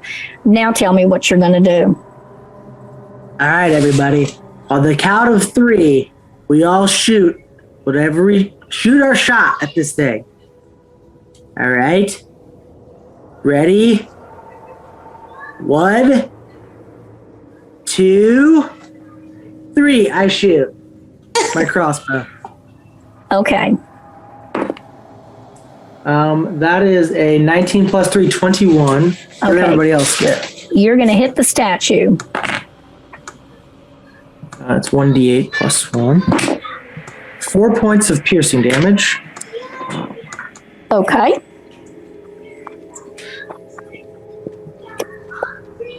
Does anybody else shoot anything or do anything, or is it just Breck? Yeah. I don't really have anything. Breck would know that Rain does not have anything. Okay. So, Well, I'll that's be a all. pro and pop That's vicious all mockery okay. at it. You do vicious mockery at the statue? Well, have at it. I just want this to be a statue now, just a plain old statue. Yeah. If you can hear you, it must pass wisdom save or take 1d4 psychic damage. Okay. Yeah. Well, unfortunately, the statue is just a statue. Yes. However, It's not a very good statue. it was okay? a great statue. I will It was still a mock it. beautiful statue. However, it has been defaced and it looks terrible because the elves have been doing whatever they've been doing to it. Oh, they're not happy. But what happens suddenly is, if you all hear the sound, let me get to this. I want to read this. It's really good. Suddenly,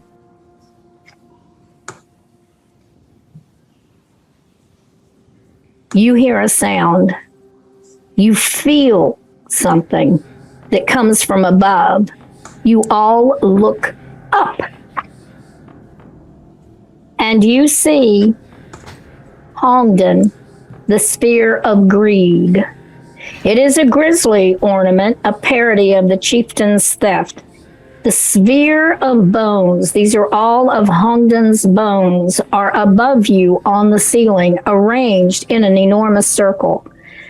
The spine of Hongden is attached to the ceiling.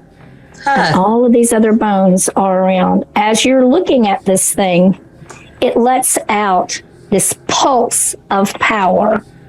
It's a thing called a hunger pulse. Hongden deals 1d6 plus 1 necrotic damage to everything in his burial chamber.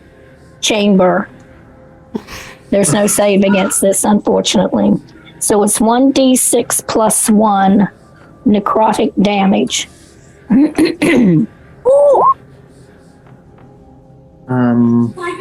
Well, I'm sorry. These are new dice. And I didn't roll the right thing. I'm sorry. Okay, that is 4 points of necrotic damage. And out of the sphere appears 2 shades. 2 mysterious, wispy creatures, almost like air and fog, begin to move away from the sphere and are hovering above you. Roll initiative.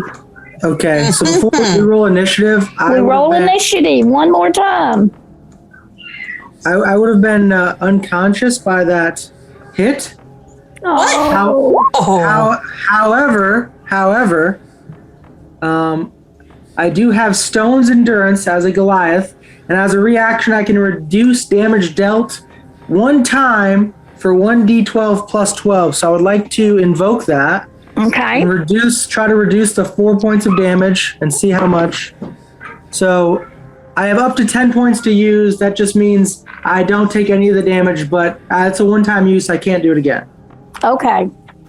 Okay. Alrighty. So, just wanted to clear that up before we started initiative. Sorry. Okie doke. Oh, you're fine. Don't go dying on me. It's gonna take more than that to take old Breck down. Okay. So roll initiative and tell me where we are. Cronin, what's your initiative? Yes, ma'am. 21. 1? 21. Oh, thank you. Okie doke. J-Roo. What's your initiative 21? I'm confused. Because There's you a add your, modifier. Natural 20 plus 1. Yeah, he's got a +1 to his initiative. You Big on your Mike, for character- initiative, you add your dex modifier. Yeah. Wow. It's at the top of your page. I didn't just- know that. Okay, so that's been just straight. That's rolls okay, this it whole doesn't time. So matter. That's 10. Let's. So you have 10 now? Yeah. Okay, Rain. 7. Okay, Brack. 10 with a +1 modifier, so I go after Mike, I think. No, I got 7 plus 3. Oh, Lord. I have not rolled for anything tonight, which is maybe a good thing for you all. Okay, so what you're looking at is this hanging bunch of bones and 2 wispy little like ghosty like creatures out to the side of it. And you're all looking up, and it is Cronin's turn. Okay. We need to hit these things. So I'm going to use my second. Oh, wait, no, I only have 2 slots. Shit. How close am I to Breck? 25 feet? Okay. I don't want the cleric to go down. Is Breck the only one who's looking that hurt? I'm at 3 out of 9 HP. Holy hell. Okay. Chat, we got any other hit die in there anybody can cough up? This would be a good time for hit die. Okay, so Breck, I'm gonna roll for it because Breck and J-Roo are both really hurt. So 1 through 10, I'm gonna heal J-Roo. 11 through 20, I'll heal Breck. That's a natural 1. So I'm gonna cast bonus action healing word on J-Roo. J-Roo, you heal 3. And for my action, I'll move up and I don't know, can I aid Rain? And be like, maybe I'll do like a pat on the shoulders and like, you got this, you got this, you got this. Go kill, go kill. We granted a hit dice to Breck. Breck, Yes. you can go ahead and roll that now if you'd like.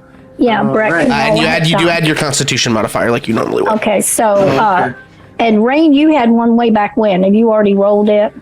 I haven't needed it. I only took 2 Okay, damage so so far. Rain actually still has a hit die. Is there anybody? You can only have one a night, so Cronin does not, are you at full health, Cronin? No. So, Biorvio, Cronin could use a hit die if you would like to do that. Somebody asked in chat, says, I got enough for a hit die. And that would give everybody the 1 hit die now you can have. You can only have 1. Okay. Got it. Fun. All righty. How do you gift it? We don't need any more Q9 ball. We've got all that we can. Did anyone give one to J-Roo? No. No. Okay, it's a channel points okay. thing, Q to 9 ball. So you go to the channel Okay. points icon and click it, and one of the things says hit die, and you just specify the character you're giving it to. It costs 1,000 channel points, which you probably have Okay, that so much we there. could use one for J-Roo also. I'm sorry. So Yeah. Q to 9 ball. Okay, we have the one for. So yeah, Biorvio gave one to Cronin, and then if if someone Q wants to 9 ball has enough and wants to. Okay, but then we're done with that. Now, folks can do chat inspiration. Yeah. The other thing I'll say about the hit dice, the way we usually do it, that's right, Q to 9ball. You guys can go ahead and roll them. If you end up with more than your max HP, just give yourself temp HP. You can't roll them when you're unconscious, so it's probably better to roll them now, just preemptively. Yeah, and if you get extra above, so if it would take you beyond health points, we're going to let you have the temporary health That's points. what we usually do.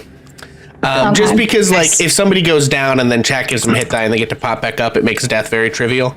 So we like to say that they have to wait until they regain hit points, which makes it So risky. everyone has one now?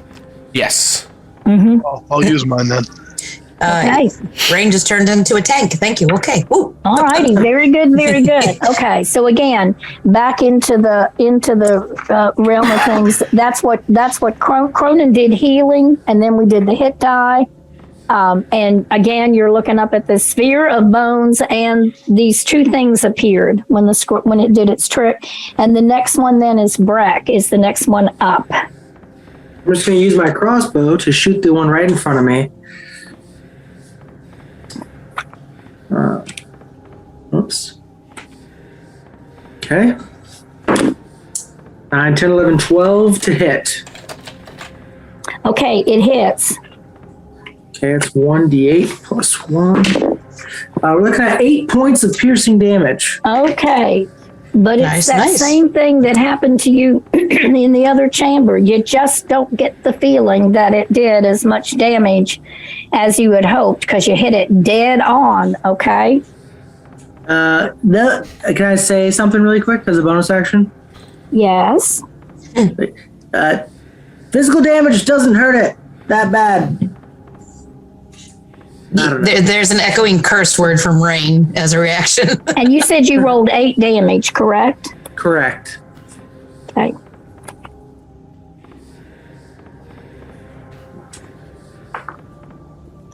Okay.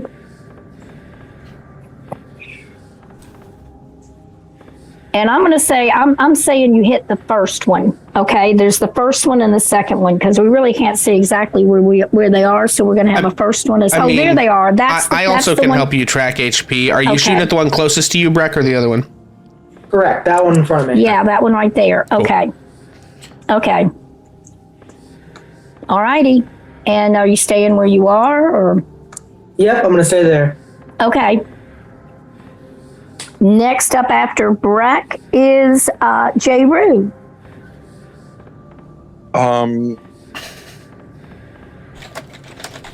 Pretty much, can I do Vicious Mockery again? Is that, I don't know what the rules are on when. It's a cantrip. It takes an action, and as part of your move in combat, part of your turn in combat, you can take an action. So yes, you can cast Vicious Mockery again. Absolutely. Just tell us what you're aiming it at. Okay, I would like to aim Vicious Mockery at the ghosty creature that is directly below Rain and J. Rue. Okay. That's the second one, right? That's the other side of the room. Okay. Yeah.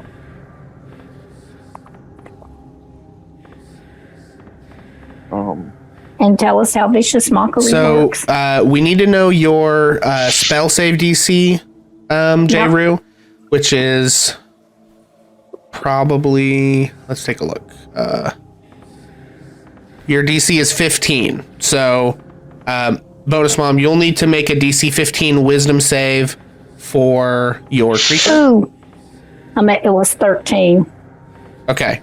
So that does not make the save. 14, excuse me. It was 14. It still didn't make the save. Does so not it make the takes save. damage. So J. Rue, you roll, is it 1d4? 1d4 psychic damage against the creature. 3. And what kind of damage is Vicious Mockery? Psychic damage. And also that creature has disadvantage on its next attack roll. Okay. So I will give it this little sad face so we try to remember that it has that. Thank you very much. And then we move from J. Rue to Rain. Yeah, okay. So the thing that's the green token, is that on the ceiling? Yeah. Okay. That's the skeleton ball. That sucks for her. Okay. So she's going to. Sorry, it's really hard to see the squares. 15. I think I can get to the second shade, the one that doesn't have disadvantage on it right now, with my movement. Let's see. Yes, you can. Okay, let's get there and darn it all. Just slashing probably won't hurt it that much, but hey, I gotta try. That's a 15 to hit. Oh, that hits. Okay, that first strike with my longsword was 13 damage. Oh, and 25 to hit. Okay, with the axe. Wait a minute, because the 13 damage does it, correct, Pixel? Since you're stepping in there and helping me, so it's gone. Well, so there's no use for you to do the second damage. The sphere is too far up in the air for you to reach, and the other one is too far away. So, I mean, whatever. Yeah, you still have 5 feet of movement if you want to go a little closer to it. But. Yeah. I'm fine where I am. I shake my axe menacingly.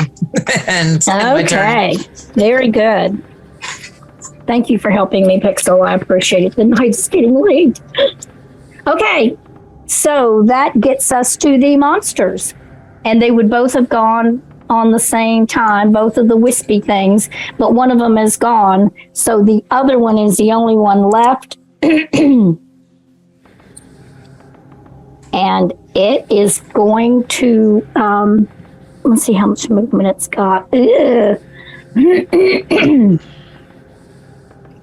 Pixel, how close to Rain is it? What's the distance on there? 15 feet. It can reach either Rain or J-Roo from here, but not. Okay, well, Rain just took out the other one, so it's going to go after Rain. It's going to swoop over there, okay. And it is going to attempt Life Drain, which is a melee weapon attack. So I'm going to roll for that. Oh, that's good. That's 19 plus 2 is 21 to hit. I'm so glad for you. Yes, that is. So happy for you. I just love it when this happens. So a D6 plus 2. Let's go. 2 plus 2 is 4. Yes, it is. Okay. And it's necrotic damage. Ouch. Bad touch. I believe. Hang on.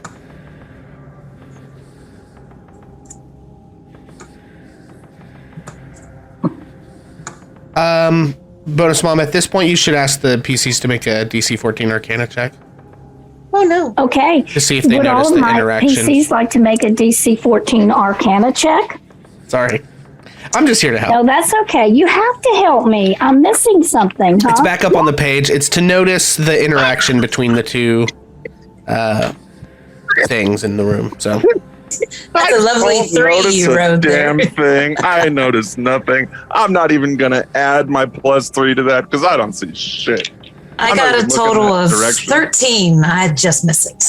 13 as well. Oh, yay. Nope. Did anybody get a 14 or over? Nope. Well, that was a waste of time, Pixel. listen, I don't roll their dice for them, you know? I know you need to keep it going because I'm frantically looking here to see. It's on page 9. Okay, I know, and I know halfway through why. that second to last paragraph. Yeah. Okay. Oh, goodness. So that was that go round. Okay. So now we're to the top of the order and we're back to Cronin again. Now, wait a minute. This is getting exciting, folks. The TPK is coming. Okay. Wait, what?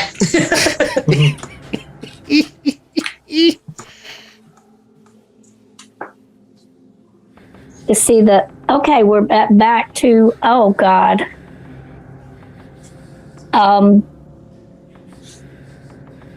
That's probably not a good thing.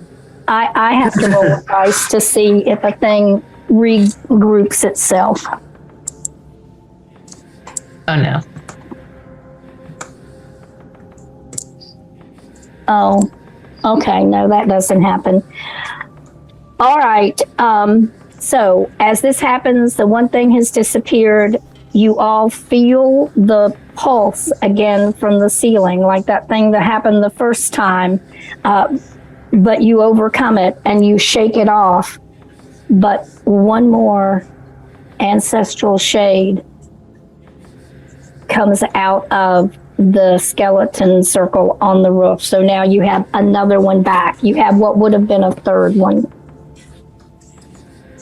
This thing's just gonna keep coming till it's dead. Whose turn is it?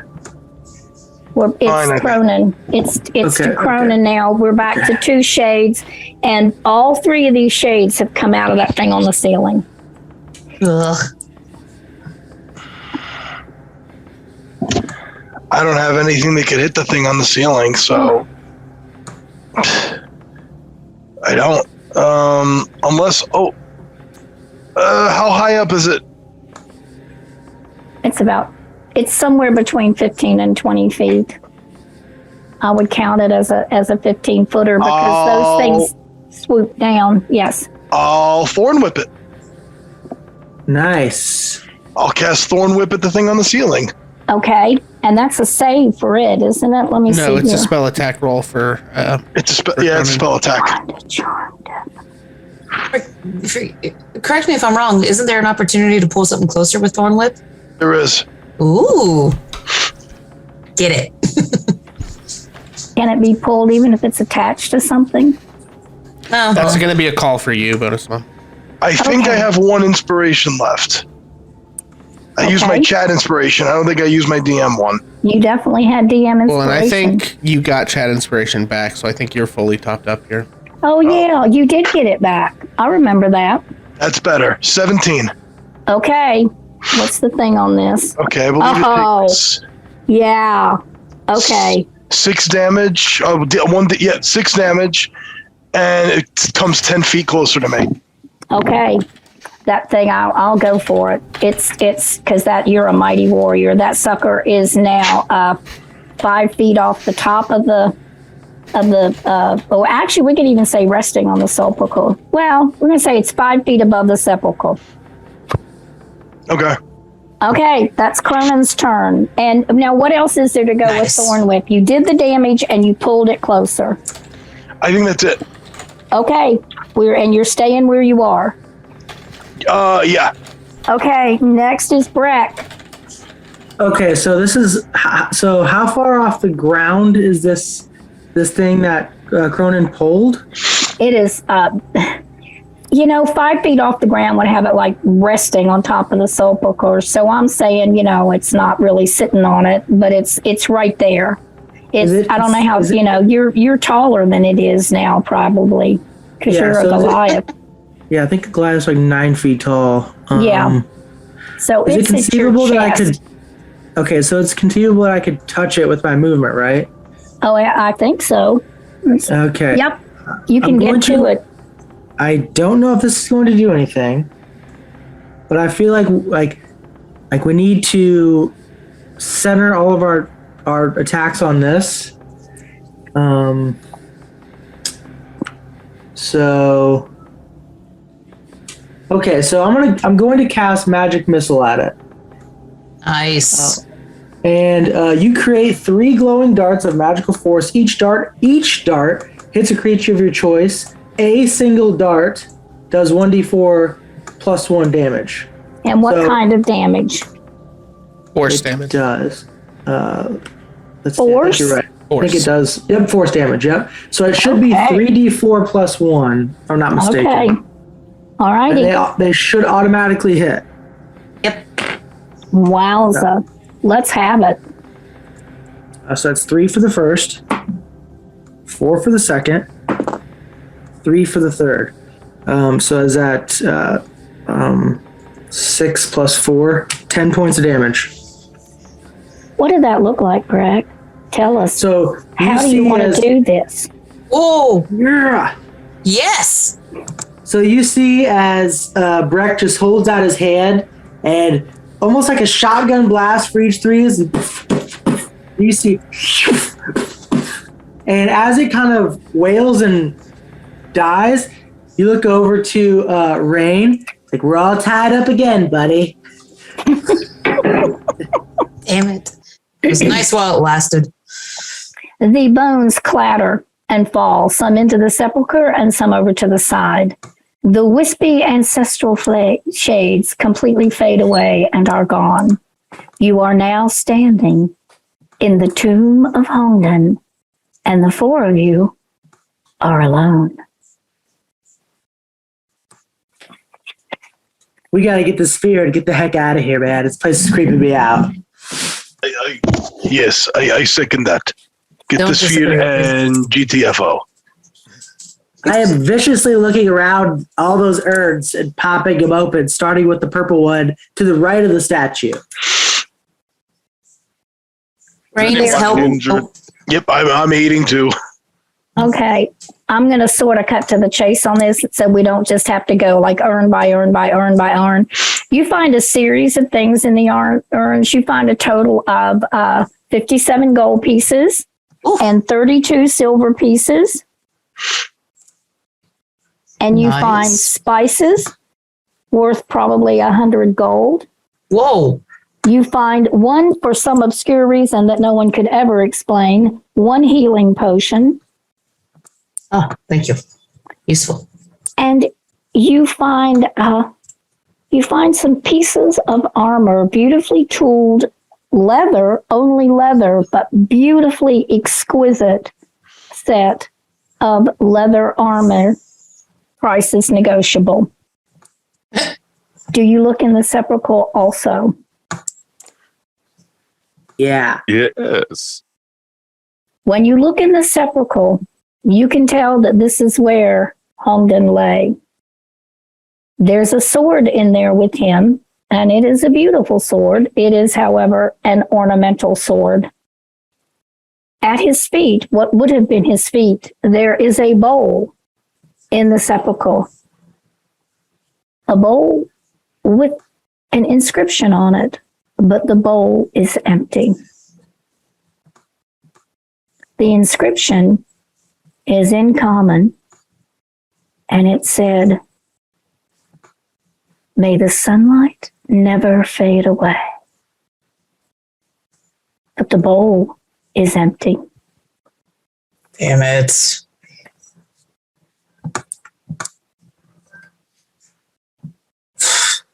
So I'm guessing the thingy goes in there. The thingy goes in there, but we don't have it. Is anybody injured? I could sing up a quick curing wounds song to make sure that we don't have to use up anything extra. Actually, by some weird outside force, I actually feel very good. Better than normal, actually. Are you sure? Breck took a bit of a beating. Maybe. Breck? Actually, I am healed. I am healed. Fine, if no one needs it, let's get out of here. You are amazed to discover that you have come through this adventure. You have found some treasure, but you did not find the sphere of sunlight. It is not there. You could spend the rest of the day retracing all of your steps and hunting feverishly everywhere. But you don't do that. You just wander back across the room, taking your time, being careful, out through, get in your boat, and you wander down the river.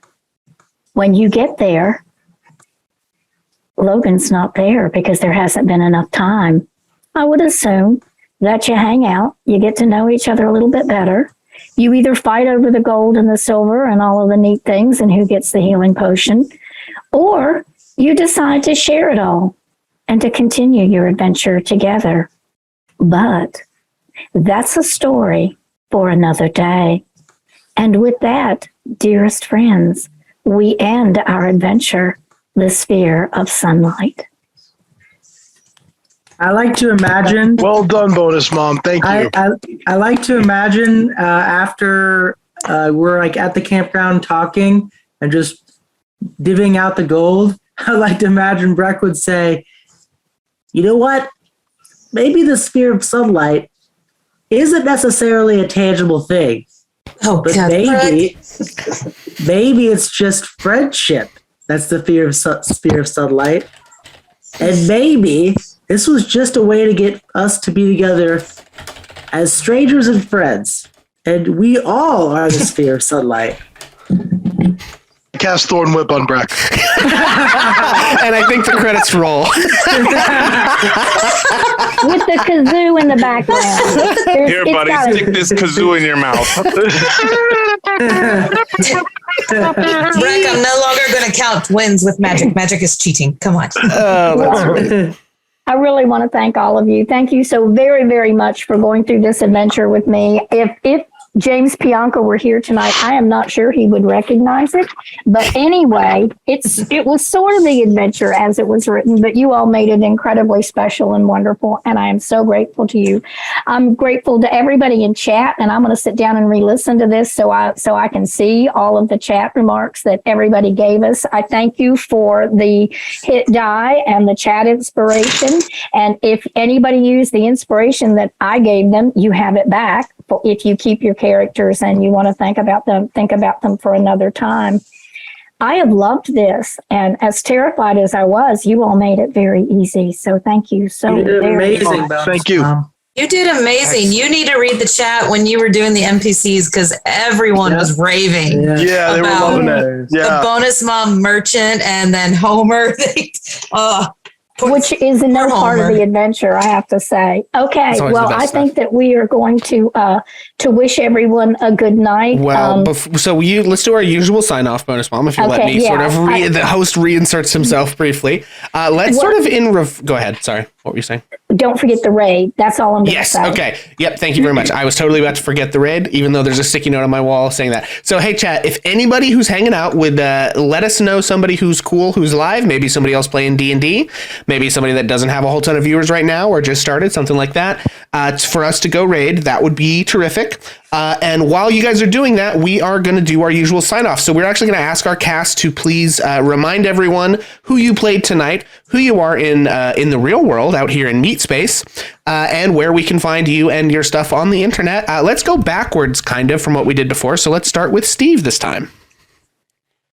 Yeah, everyone, I hope you all liked it. I had a lot of fun. This was something I knew I wanted to do, but I am Steve with Role Playing Degenerates, part of a throuple. You can find me on Role Playing Degenerates, and that's about it. So Role Playing Degenerates, Steve, thank you. Excellent. And Tiffany. I am Tiffany, nerdy teacher on TikTok. I'm a teacher by day, dungeon master any other chance I get outside of my career. And I played. Uh-oh.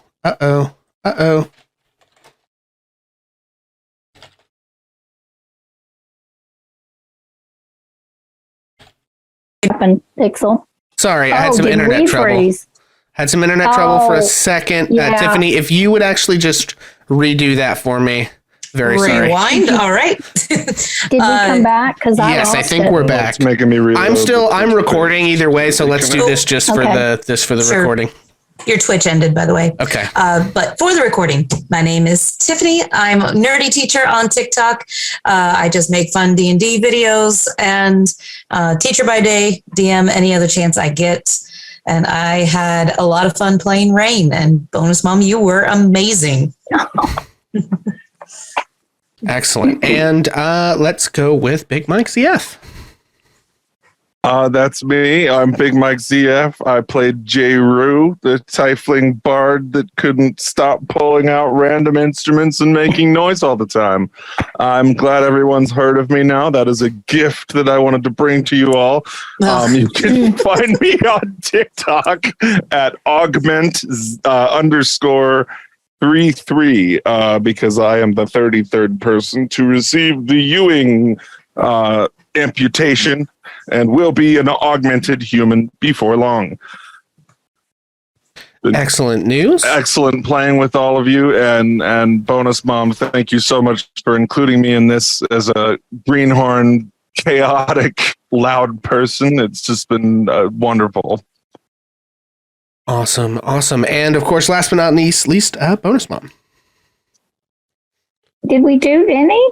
We have No, done I did any. not. Oh my God, I'm so sorry. Having us get knocked offline really threw me for a it loop. messed I'm you so up. sorry, I know Vinny. it did. Vinny, would you please tell people who you are and where we can find you on the internet? Oh, no problem. I'm Vinny. Tonight I played Cronin Wolfbrother. I am the GM for the Family That Games Together podcast, which stars my mother, the D&D grandma herself, my wife, her sister, a bunch of our family members, and it's just a family or a TTRPG that we just have a lot of fun with. You can find us on pretty much any podcatcher. Just search The Family That Games Together, and the best place to interact with us is on Twitter at D&D Grandma. Excellent news. And now, Bonus Mom. And I am Bonus Mom. If you're in the chat, I'm your mom. If you're listening on Twitch, I'm your Bonus Mom. That's what I do, folks. I care about all of you. I am so grateful to everyone who made this possible, from donating the channel points to hanging out with us tonight. I thank you more than I can say. Thank you to my amazing table of players here who made it so much fun, so much more fun than I could possibly have imagined it was going to be. I'm on TikTok a lot. I play games on Twitch. I hang out here, Ages of Minor on Twitch, where we play Dungeons and Dragons. I am in the world of podcast, and for the month of October, my family and I will be recording and releasing through podcasts the first 4 chapters of Dracula by Bram Stoker, Jonathan Harker's journal. We will be reading that and podcasting it, and I hope that you all enjoy it in October. And thank you all. Excellent news. And of course, your disembodied tech person today has been Pixel. You can find me here, normally GMing at Ages of Einor. It seems like the votes are for us to go rate our friend Vincent Page, and we thank you all very much. And of course, this would not be an AOA stream on complete unless I let you know that I need you to do me a favor, which is that until the next time that I see you, I would like you to be just like a little bit more kind to yourself than you think you should be, because I promise it's not actually more kind than you truly deserve. You're all amazing. We love you so much. Thanks and bye.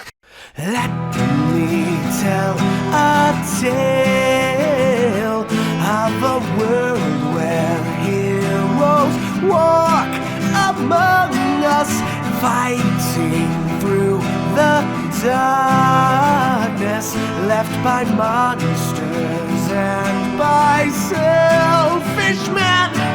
A tale of glory rents asunder, sacrifice and battles lost. Our heroes know not what awaits them, and still they carry on. Let me sing a song of a family forged by trials and woe. On their own they falter, but together they will write their own tale of glory, rent asunder, sacrifice and battles lost. Our heroes know not what awaits them, and still